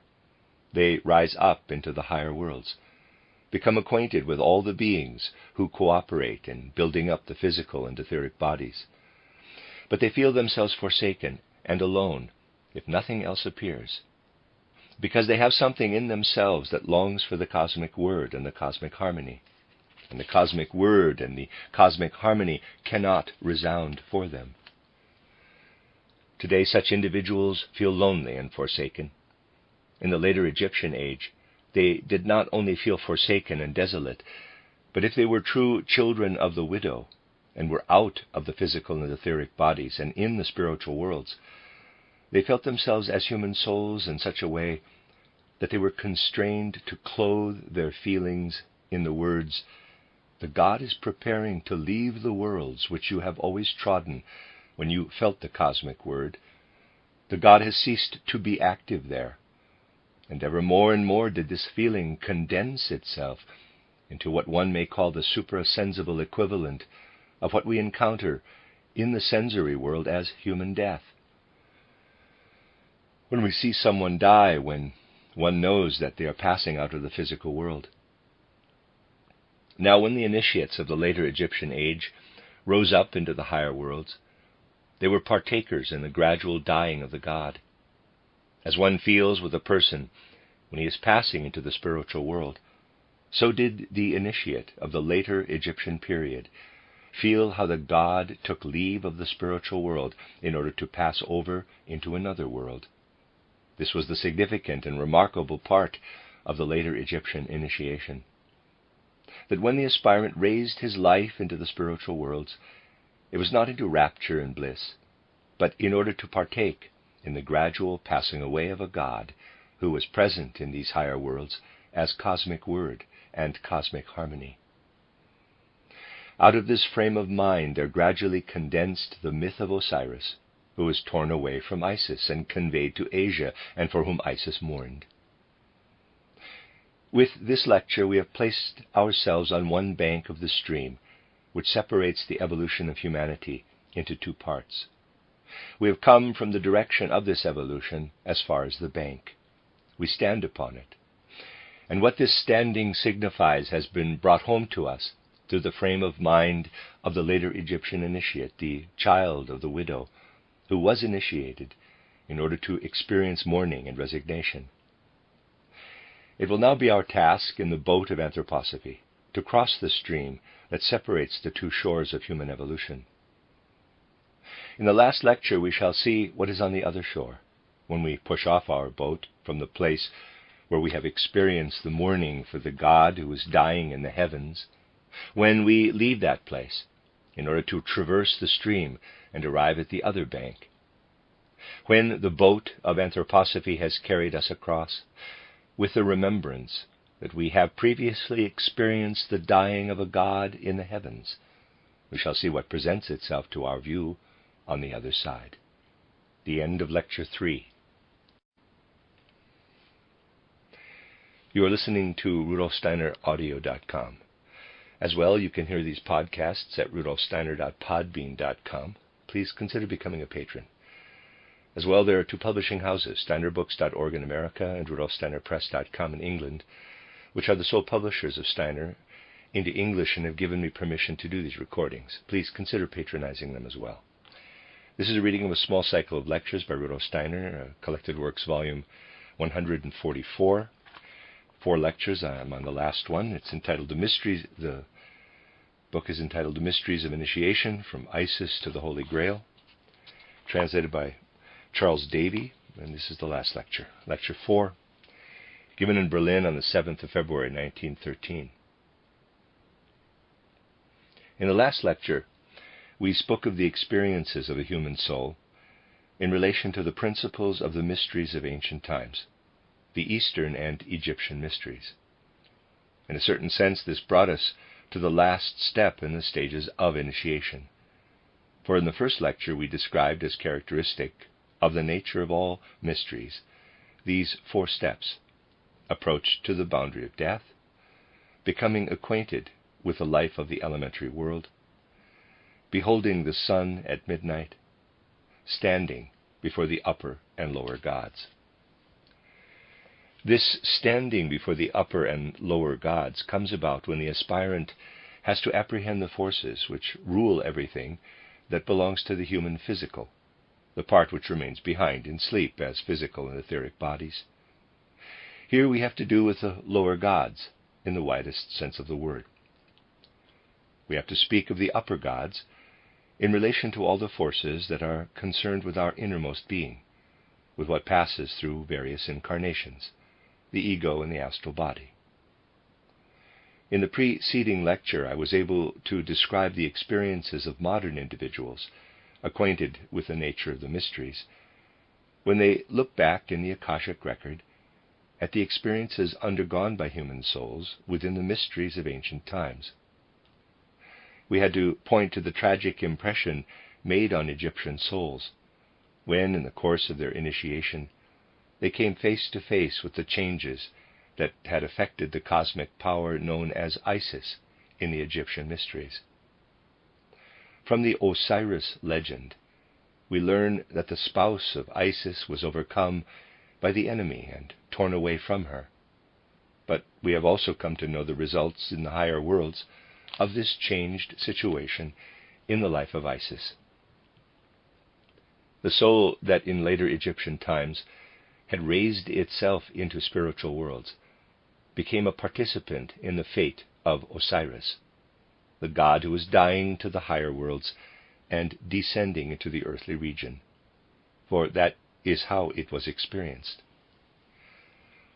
It is extraordinarily difficult to speak in ideas and concepts concerning the further development of this, in quotes, fate of gods. But since we have become accustomed to import pictures as a help in connection with the most intimate things of the higher worlds, where our ordinary speech, which has already become so secular, fails us, let us express in a readily understandable picture something that is to form, as it were, the leitmotif of the exposition to be given today. Let us enter into the tragic mood of those about to be initiated during the Egyptian epoch.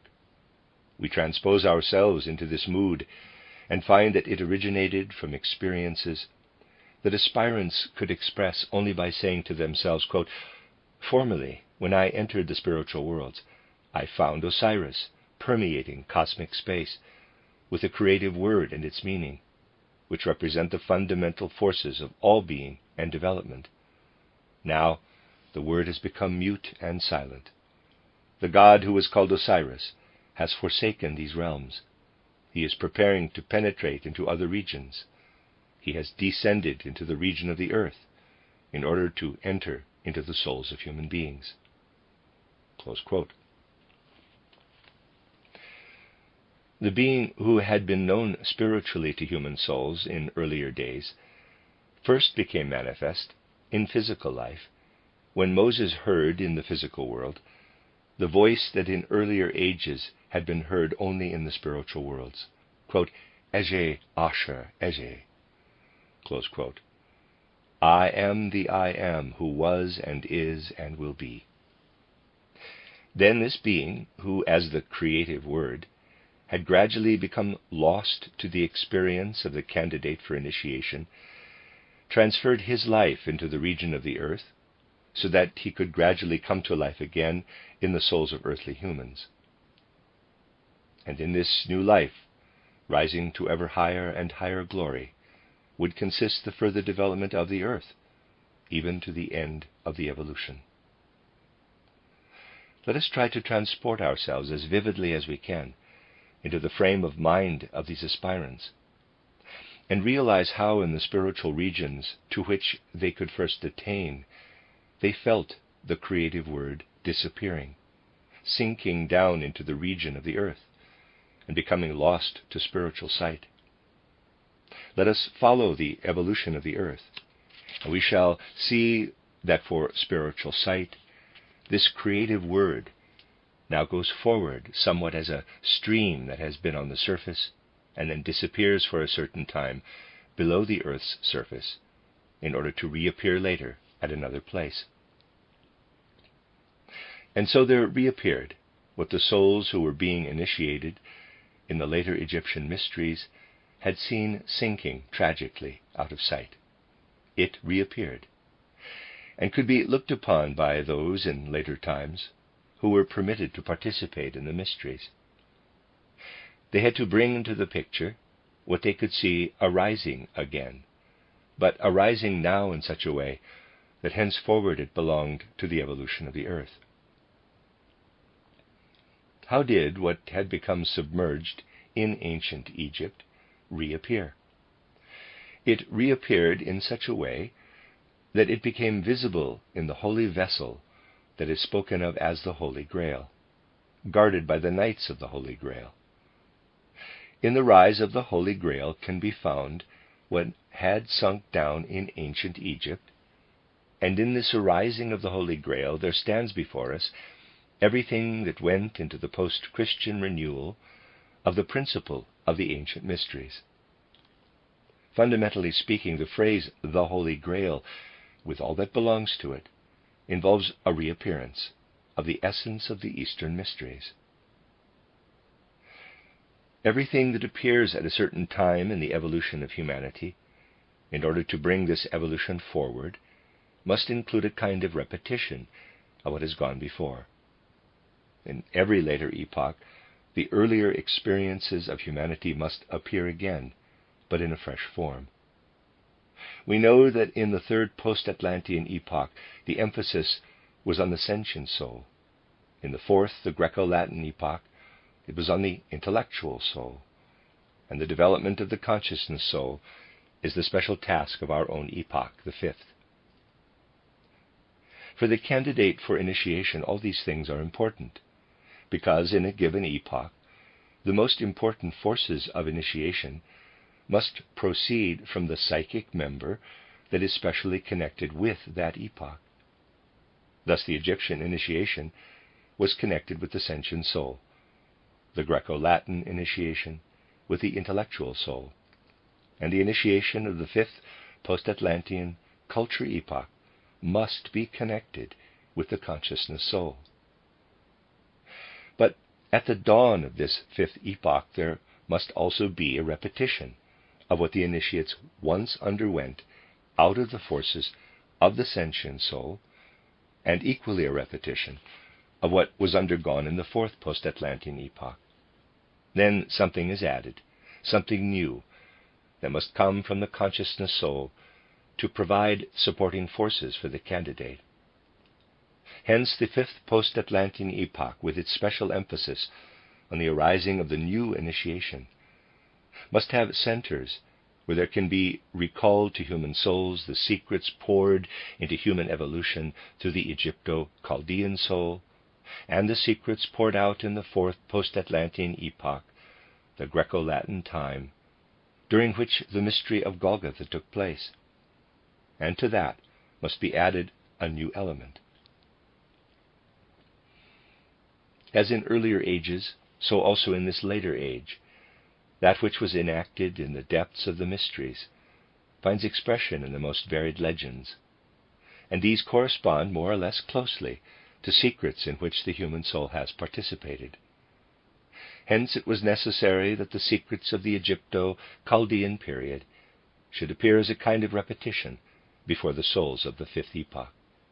They were secrets related to the cosmos, to the inpouring of the forces of the zodiac and of the planets, but particularly to the secrets connected with the cooperation of the sun and moon, and to the shifting influences of the sun and moon as they pass through the signs of the zodiac.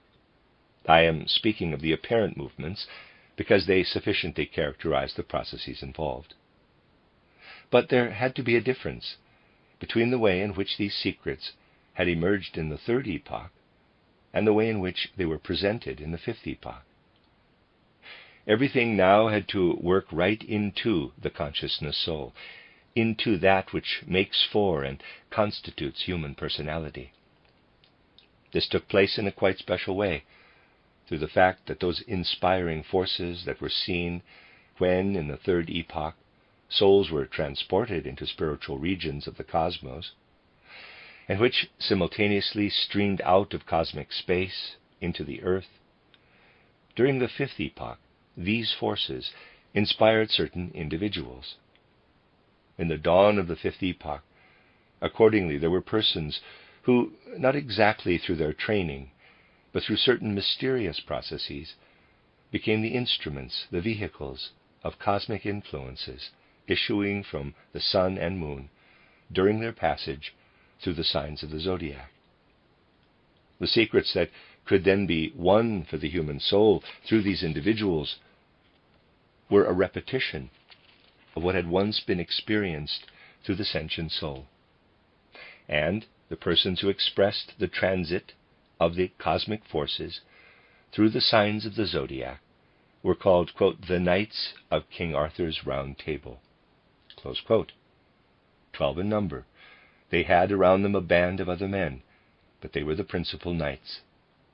The others represented the starry host, into whom flowed the inspirations which were more distantly distributed in cosmic space. and into the 12 nights flowed the inspirations from the 12 directions of the zodiac. The inspirations which came from the spiritual forces of the sun and moon were represented by King Arthur and his wife Guinevere. Thus in King Arthur's Round Table we have the humanized cosmos. What we may call the exalted pedagogical school for the sentient soul of the West proceeded from King Arthur's Round Table. Hence we are told, and the legend here refers in pictures of external facts to inner mysteries that were taking place at the dawn of that epoch in the human soul, how the knights of King Arthur's Round Table journeyed far and wide and slew monsters and giants. These external pictures point to the endeavors of human souls, who were to make progress in refining and purifying those forces of the astral body, which express themselves for the seer in pictures of monsters, giants, and the like. Everything that the sentient soul was to experience through the later mysteries is bound up with the pictorial concepts of King Arthur's Round Table.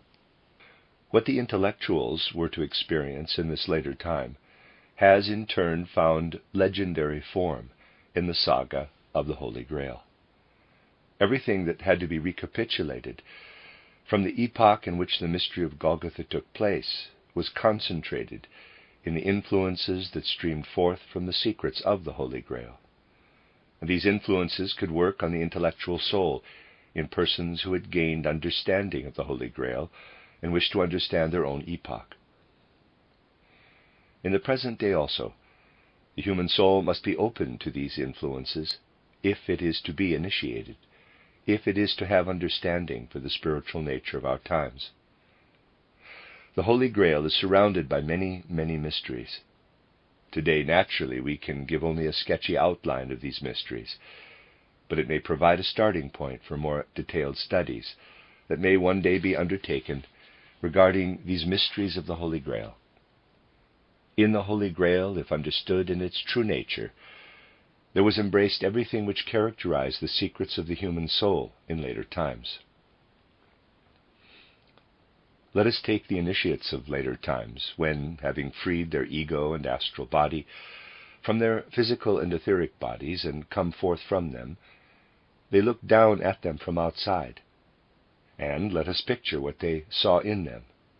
They saw something that could be very disturbing, if they had not learned to understand it thoroughly. And they still see it today. The physical and etheric bodies have woven into them something that flows through them like streams or strands running in various directions. As the nerve fibers run through the physical body, so is there woven into the physical body something finer than the nerves, which clairvoyance reveals is dead, so dead that there really is something like a piece of dead substance in the human body. It is now condemned to be dead throughout the time between birth and death. But during the Eastern period of human evolution, it was still living. Yes, one has the experience that in human bodies there is something dead which once was alive, and one sets out to discover what it really is. Dead, in quotes, is to be understood here in a relative sense. The dead part is indeed stimulated by its environment, but there are tendencies and currents in the human body which, in comparison with the life that animates it, have always a disposition toward death. We investigate how this has come about, and we find that the origin of it is as follows. Once in ancient times, human souls possessed a certain faculty of clairvoyance, and in the latter part of the Egypto-Chaldean civilization, this clairvoyance still existed to such a degree that when we gazed into the starry heavens, we saw not merely the physical stars, but also the spiritual beings united with them. And so, when in the intermediate state between waking and sleeping, the human soul looked out into the universe and saw something spiritual, the impression received was different from the impressions made upon the human soul today, when people study science in the modern way, or are living mostly in the ordinary consciousness of the times. But all the souls living and embodied today were also incarnated in the Egypto-Chaldean epoch. All the souls present here today once looked out from their bodies into starry space, took part in the spiritual life of the universe, and received its impressions. This sank into our souls and became an intrinsic part of them. All the souls of today once looked out into the universe and received spiritual impressions in the same way as they now receive impressions of colors and sounds. It is all there still, in the depth of our souls, and the souls created their bodies in accordance with it. But our souls have lost remembrance of it. For modern consciousness, it is no longer present in human souls, and that which corresponds to the old catabolic forces which the souls used to receive cannot now build upon the body, with the result that the corresponding part of the physical and etheric bodies remains lifeless. If nothing else were to intervene, if we went on living merely with those sciences which are concerned with the outer physical world, then we would deteriorate more and more, because our souls have forgotten those former impressions of the spiritual world, which go with the vivifying and building up of the physical and etheric bodies. That is what the candidate for initiation sees today. And he can say to himself, souls are thirsting to vitalize something in the physical and etheric bodies, which they have to abandon as lifeless, because the impressions they once absorbed do not penetrate into modern consciousness. This is the disturbing impression received today by the candidate for initiation. Thus there is something within us that is withdrawn from the sovereignty of the soul. I beg that you will take these words with all earnestness. For a characteristic of modern humanity is that something in our nature is withdrawn from the rule of the soul, something that is dead in contrast with the life of the organism that surrounds it. And by working upon this dead part, the Luciferic and Ahrimanic forces exert upon humanity a very great influence in a quite special way. While on the one hand we can acquire more and more freedom, the Luciferic and Ahrimanic forces insinuate themselves precisely into that part of the organism which has been withdrawn from the sovereignty of the soul. That is why so many people in modern times feel, and quite rightly say they feel, as if there were two souls dwelling within their breast, and as if one wanted to tear itself away from the other. Much of what we moderns find so baffling in our inner experience lies in what has just been said. The Holy Grail was and is nothing else than what can so nurture the living portion of the soul that it can become master of the dead part. Mont Savat, the sanctuary of the Holy Grail, is the school in which one has to learn, for the sake of the living part of the human soul, something that there was naturally no need to learn in the Eastern and Egyptian mysteries. One needs to learn what has to be poured into the still living part of the soul in order to become master of the part of the physical body that has died, and the part of the soul that has become unconscious. Hence, in these secrets of the Grail, the Middle Ages saw something related to a repetition of the Greco-Latin period in the intellectual soul. For in the intellectual soul are rooted mostly those parts of the soul which are now forgotten and dead. Thus the secrets of the Grail referred to the permeation of the intellectual soul with new wisdom.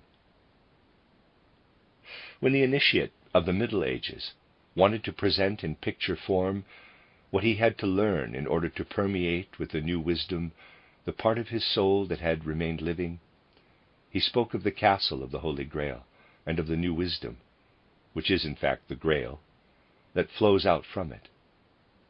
And when he wanted to indicate that which is hostile to this new wisdom, he pointed to another domain, the domain wherein dwelt all the beings and forces which had made it their task to gain access to the part of the body that had become dead, and to the part of the human soul that had become unconscious.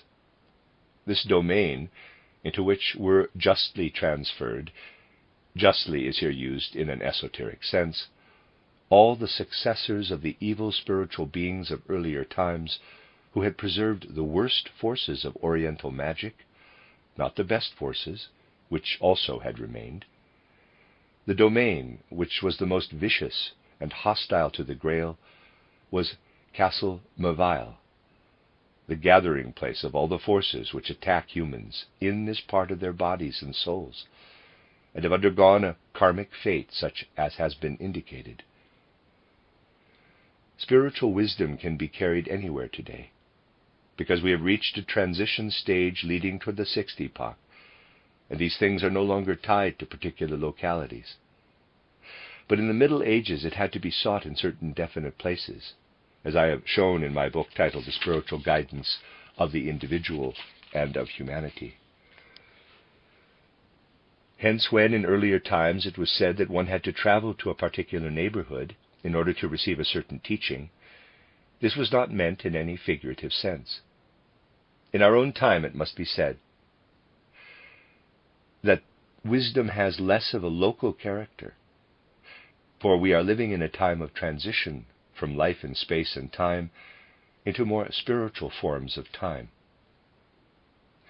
Whereas it has been said that the Castle of the Grail is situated in Western Europe, the stronghold of hostility to the Grail must be located in another place, a place where, on account of certain spiritual forces there, a person can have just as great and powerful and good an impression as he can have also of its opposite, through other forces, which have remained there to this present time, like an Akashic after-effect, from those opponents of the Grail of whom we have been speaking. For at that place one can speak of the very worst forces, and they are still perceptible in their after-effects. At one time, evil arts were practiced in that place, arts which penetrated right into the physical life and thence launched their assaults on the part of the human soul that had become unconscious, and on the portion of the human organism that had become dead. All this is closely connected with a figure who glimmers across from the Middle Ages as a legendary being, but is well known to anyone acquainted with the nature of the mysteries, a personality who was quite real in the middle of the Middle Ages, Klingsor, the Duke of Terra de Labour, a district we have to look for in what is now southern Calabria. From there were carried out the incursions of the enemy of the Grail, especially over to Sicily, even as today, if we tread Sicilian soil and have clairvoyant sight, we are aware of the Akashic after-effects of the great Empedocles, still present in the atmosphere. So we can still perceive there the evil after-effects of Klingsor, who allied himself with his duchy of Terra de Labour across the Straits of Messina, with those enemies of the Grail who occupy the castle known in esotericism and in legend as Kalobabot. In the middle of the Middle Ages, Kalobabot in Sicily was the seat of the goddess called Iblis, the daughter of Eblis. Among all evil unions which have taken place within the earth's evolution between beings in whose souls there were esoteric forces, the one known to esotericism as the worst of all was between Klingsor and Iblis, the daughter of Eblis. Iblis, by her very name, is characterized as being related to Eblis, and in Mohammedan tradition, Eblis is the figure we call Lucifer. Iblis is a kind of feminine aspect of Eblis, the Mohammedan Lucifer, and with her the evil magician Klingsor united his own evil arts, through which in the Middle Ages he worked against the Grail. These things must needs find expression in pictures, but in pictures that correspond to realities. They cannot be expressed in abstract ideas. And the whole of the hostility to the Grail was enacted in that castle of Iblis, Kalobabot, whither the remarkable Queen Sibylla had fled with her son William in 1194, under the rulership of the Emperor Henry VI. Everything that was undertaken by a power hostile to the Grail, and whereby also Amfortas was wounded, is finally to be traced back to the alliance which Klingsor had contracted with the stronghold of Iblis, Kalobabot. All the mystery and suffering which we see embodied in the Grail legend through Amfortas is an expression of that pact. For this reason, the soul must still be strongly armed, even today, when it comes into the neighborhood of those places from which can emanate all hostile influences related to the mysteries of the Grail and the advancing evolution of humanity. Viewed thus, we have on the one hand the kingdom of the Grail, and on the other the evil kingdom, Castle Marvile, and all that came from the pact between Klingsor and Iblis playing into it. And here we can see expressed in a wonderfully dramatic form all that the most independent and innermost of the organs of the soul, the intellectual soul, has had to endure in face of attacks from without. In the fourth post-Atlantean period, this psychic principle was not yet as inward as it had to become in the fifth. It withdrew itself more from the life in the external world, which had prevailed in Greek and Roman times, back into human inwardness, and became freer, more independent. But on that account, for reasons already given, it was much more open to attack by all the powers than it had been in the Greco-Latin epoch. The whole of the change which had taken place in the intellectual soul is portrayed haltingly, in a legendary way, and yet it stands so dramatically before us in the antithesis between Montsalvat and Castle Merville. We feel an echo of all the sufferings and all the conquests of the intellectual soul in the stories connected with the Holy Grail. All that had to be changed in the human soul in more recent times is revealed to him who has come to know the nature of the mysteries. In this connection, we need only consider a concrete case. We often find that persons who have not gone far enough into the matter will ask how a man such as Goethe can, on the one hand, bear within him certain secrets of the human soul, and on the other hand, be so often torn by passion, as he is found to be by those who read his biography, in a rather superficial way. In fact, there was in Goethe something that can be called, in a crude sense, a double nature. To a superficial view, the two sides can hardly be brought into harmony. On the one hand, there is the great high-minded soul, who could bring forth certain portions of the second part of Faust, and gave expression to many deep secrets of human nature in the title The Fairy Tale of the Green Snake and the Beautiful Lily. And one would like to forget everything one knows from biographies of Goethe, and pay homage only to the soul who is capable of such achievements. On the other side, there appears in Goethe, tormenting him and often causing him pangs of conscience, his other nature, quote, human, all too human, close quote, in many respects. In earlier times, the two human natures were not so widely separate in their development. They could not diverge in this way. A person with a biography comparable with Goethe's could not rise to such heights as are revealed in certain passages of the second part of Faust, or in the title The Fairy Tale of the Green Snake and the Beautiful Lily, and at the same time be so divided in his soul. That was not possible in earlier times. It has become possible only in later days, because there now exists in human nature something we have already spoken of, the part of the soul that has become unconscious, and the part of the organism that has died. The part that has remained alive can be so elevated and purified that the impulse which leads on to the title The Fairy Tale of the Green Snake and the Beautiful Lily can be nurtured there, while the other part may remain exposed to the attacks of the outer world. And because the forces described are able to make their abode there, circumstances may arise in which there is very little agreement with the higher ego of the person. It should be understood that the soul living in Goethe had once belonged to an Egyptian initiate, and had then lived in Greece as a sculptor and a disciple of philosophy. Then between this Greek incarnation and the one as Goethe, there comes an incarnation, probably only one, which I have not yet been able to find. If we keep this in mind, we can see how a soul who in former incarnations could rule us can be led downward, and then has to relinquish a part of total human nature, which then lies open to the influence of evil forces. That is what is mysterious and so hard to understand in a nature such as Goethe's. But by the same token, it brings to light many hidden aspects of the human soul in modern times. Everything brought about by the duality of human nature lays hold, in the first place, of the intellectual soul.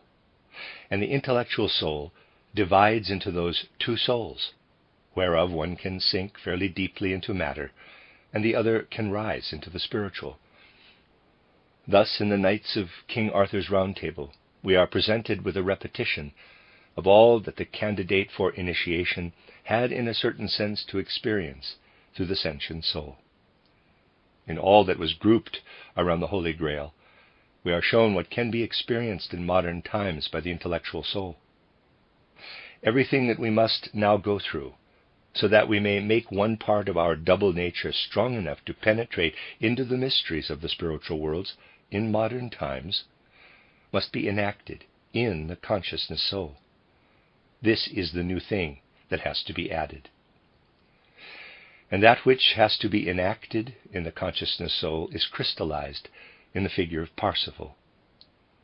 All the legends connected with King Arthur and the Round Table represent the repetition of the experiences of earlier ages in the sentient soul.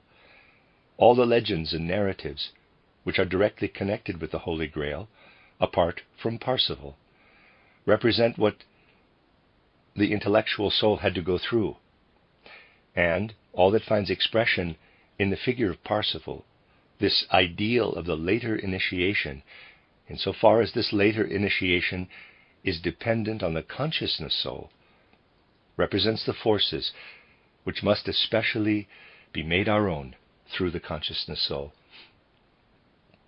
So the interaction of the three members of the soul in modern humanity is presented in a threefold legendary form. And just as we can discern deep secrets of the human soul in old legends, so can we now also sense in them deep secrets of the mysteries of the modern age. It is false to suggest that the nature of initiation has not changed since olden times, as though a present-day Westerner had to go through the same stages as did a person belonging either to the ancient or to the more modern East. Things are so that a characteristic belonging to an earlier epoch will persist into a later time for certain peoples. A much more important point is that the whole nature of modern initiation has a more inward character, makes greater demands on the innermost part of the human soul. But in a certain sense it cannot directly approach the external part of human nature. Much more than in the old initiation, therefore, the external must be cleansed and purified through the strengthening of the inner, so that this inner part becomes lord over the outer. Asceticism and external training belong more to the character of the old initiation, a direct evolution of the soul itself, so that it develops strong forces in its inner being, belongs more to the nature of the newer initiation. And because external circumstances are such that only in the course of time will the lifeless elements of human nature be overcome, the elements which can so greatly disturb the initiate of today, we must say that in our time and on into the far future, there will still be many natures similar to that of Goethe, persons who with one part of their being rise up into the heights, while with the other part they are connected with the human all too human. Persons who in earlier incarnations showed no signs of these peculiarities, but on the contrary displayed a certain harmony between the outer and the inner, may enter fresh incarnations in which a deep disharmony can show itself between the external and the inner organization. Those who know the secrets of human incarnations will not feel confused in face of this disharmony, for in proportion as these things increase, the human faculty of judgment grows also, so that the old principle of authority comes to an end. Hence there will be an ever more insistent call to test the fruits of the mysteries. It would be more convenient to pay heed only to the external characteristics of those who have to teach, for then one would not need to ask whether the facts concerning them, what they have to say and teach and do in a spiritual sense, are in line with human understanding and impartial logic. The duality of human nature is not in the very least to be defended. On the contrary, we must insist in the strictest sense on the rule of the soul over externals. But it must still be said that the facts which have been indicated are absolutely true for modern evolution. For the after effects of Klingsor and Iblis are still always present, even though in another form. A special feature of our time is that these attacks from Klingsor and Iblis, as they gradually lay hold of people, are insinuating themselves into intellectual life, particularly the intellectual life that bears on education, with its popularization of modern science. Consider what people have been learning for quite a long time now, and what they think it right to instill into children. Consider what is accepted as the basis of modern education. All this should not be judged in accordance with the views of someone who, believing he is very clever, says he understands these things and knows they are entirely correct. No, all this should be judged in accordance with how it influences and fructifies the soul, and in terms of the impressions it produces on the soul. And when a person becomes cleverer and cleverer, in the sense in which it is fashionable to call people clever today, he develops in his soul certain forces, which in this incarnation may make him very well able to dominate the conversation in circles wedded to materialistic or monistic ideas. But then certain vital forces, necessary for the human organism, are worn away.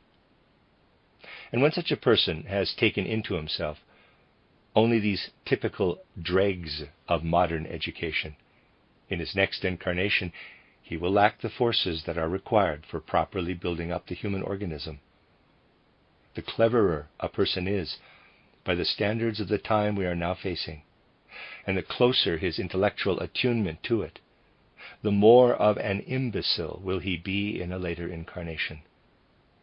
For those categories and concepts which relate only to the sense-perceptible outer world and to the ideas which hold it together, these concepts set up in the soul a configuration which may be ever so fine intellectually, but lacks the force to work intensively on the brain and to make use of it, and to be unable, while in the physical body, to make use of the brain is to be an imbecile.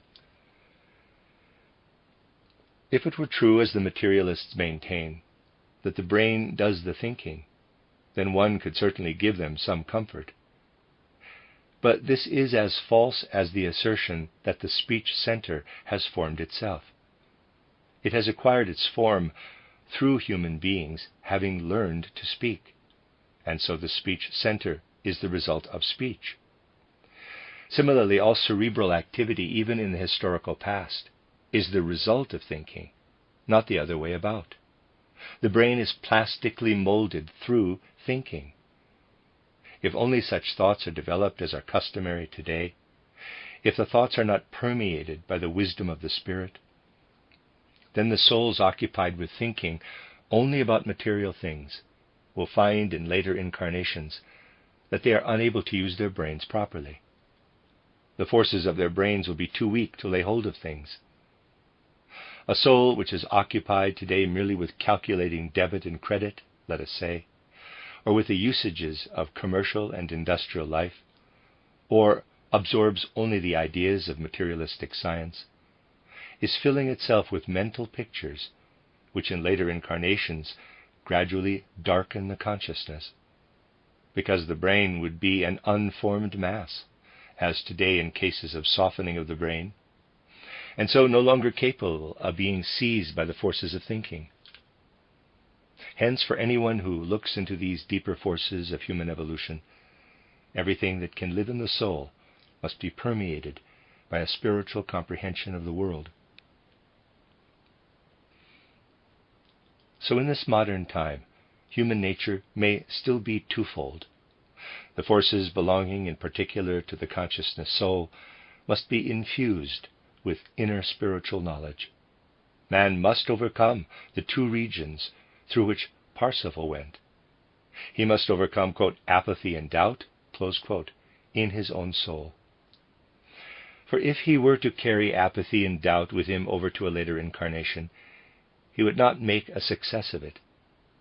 Man must come to have knowledge of the spiritual world.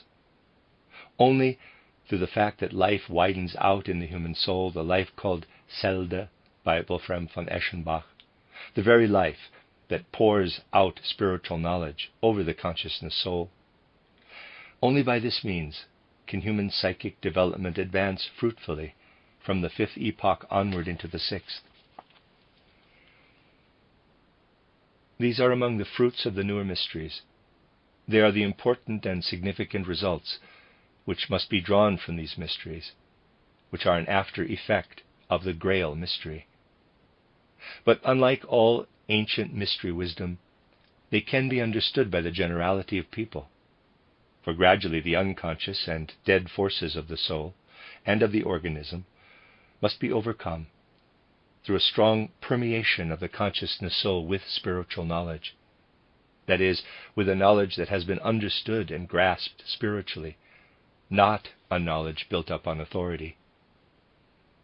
Even such things as have been said in these lectures, if a person takes into account all that modern knowledge and education are able to give, can, when they are heard, be thoroughly understood and grasped, though they can be discovered only by one who gets to know the mysteries through clairvoyant sight. And they should be most thoroughly grasped. Now it may perhaps be true of many modern people who are striving to attain to higher worlds, that in the shape of their outer lives, something will still be visible of the human, all too human, or of his efforts to raise himself out of it. Yes, it may well be that the fool's motley is still discernible through the raiment of the spiritual, as with Parsifal. But that is not the point. What matters is that there should be present in the soul the impulse toward spiritual knowledge, spiritual understanding, that impulse which is inextinguishable in Parsifal, and brings him at last, in spite of everything, to the castle of the Holy Grail. In the whole picture drawn of Parsifal, if rightly understood, we can find all the different methods of training the consciousness soul which are necessary to evoke from it the right effects, so that the person can gain control of the forces which whirl in confusion and strive against one another in the intellectual soul. The more present-day individuals look into themselves and try to exercise honest self-knowledge, the more will they find how conflict is raging in their souls. It is a conflict within the intellectual soul. For self-knowledge is a harder thing than many people suppose, and it will indeed become more and more difficult. Someone tries to acquire self-knowledge, but even if he is able to discipline himself in many respects and to build up his character, he will very often notice at critical moments how in his innermost depths the most deeply hidden passions and forces are raging, and how they tear apart the domain of the intellectual soul. And how is it with moderns who devote themselves seriously to knowledge and the pursuit of knowledge? The difficulties of the inner life may perhaps never dawn on people who believe that real knowledge is to be found in external scientific work and its fruits. But anyone who takes the search for knowledge seriously and from worthy motives will be in a different situation once they look with real insight into their inner being. They seek in this or that field of knowledge, seek, and seek also in life to come to terms with the diverse aspects of human living. After searching for a while, they think they know something, and then they search further. And the more they search with the means normally available today, the more do they feel themselves torn into pieces, the more do they feel drawn into doubt. And people who, having acquired a present-day education, confess to themselves that in spite of all this education they really know nothing, are often just the people who strive most earnestly and worthily for spiritual knowledge. In truth, there can be no one with any depth of soul today who does not experience this gnawing doubt. And it is something they ought to be familiar with, for only then will they immerse themselves in that spiritual knowledge which is right for the consciousness soul, and must pour itself out into the intellectual soul in order to be master there. Hence we must try to penetrate with rational understanding into what is brought to the consciousness soul from out of esoteric knowledge. By this means we shall draw into our inner being such a self as will be a real Lord and Master there. And then, when we come to know the nature of the modern mysteries, we shall stand confronting ourselves. Anyone who approaches the mysteries today must feel that they are confronting themselves in such a way that they will strive after the virtues of Parsifal, while knowing that because of the modern conditions already described, and because they are people of modern times, they are in fact someone else also, the wounded Amfortas. People of our time carry within them this double nature, aspiring Parsifal, wounded Amfortas. That is what their self-knowledge must lead them to feel. Then from this recognition will flow the forces which out of duality must make a unity, and so should bring us a little further on in the course of evolution. In our intellectual soul, in the depths of our inner life, there must be a meeting between Amfortas, wounded in body and soul, and Parsifal, whose task is to cultivate the consciousness soul. And it is entirely true to say that in order to gain freedom for ourselves, we must go through the wounding of Amfortas and become acquainted with the Amfortas within ourselves, so that we may also come to know Parsifal. Just as it was right for Egyptian times that one should rise up into the spiritual worlds in order to know Isis, so is it right for our times to start with the spirituality, the spiritual nature of this world, and through it to rise into the higher spiritual worlds. A wish to deny the Amfortas nature is not a true characteristic of our time. It is because we moderns are so fond of surrounding ourselves with Maya that we want to deny Amfortas. For how delightful it sounds when we hear it said, quote, humanity is always advancing, close quote. Yes, but this advance follows a very tortuous path. And in order to develop the forces of Parsifal in human nature, the Amfortas nature in us must be recognized. So, in this cycle of lectures, using legends from which I have tried to call forth pictures of deep processes of the soul, I have sought above all to lead your deeper premonitions, at least in some degree, toward the nature of the modern mysteries. Perhaps one day we shall have opportunity to speak in still clearer words, if that can be, of what the nature of the modern mysteries discloses concerning the dual nature which we bear within ourselves, concerning Amfortas and Parsifal. The end of Lecture 4. All these lectures were translated by Charles Davy. This was Collected Works, Volume 144 by Dr. Rudolf Steiner. The Mysteries of Initiation from Isis to the Holy Grail, 4 lectures, given in Berlin between the 3rd and the 7th of February, 1913.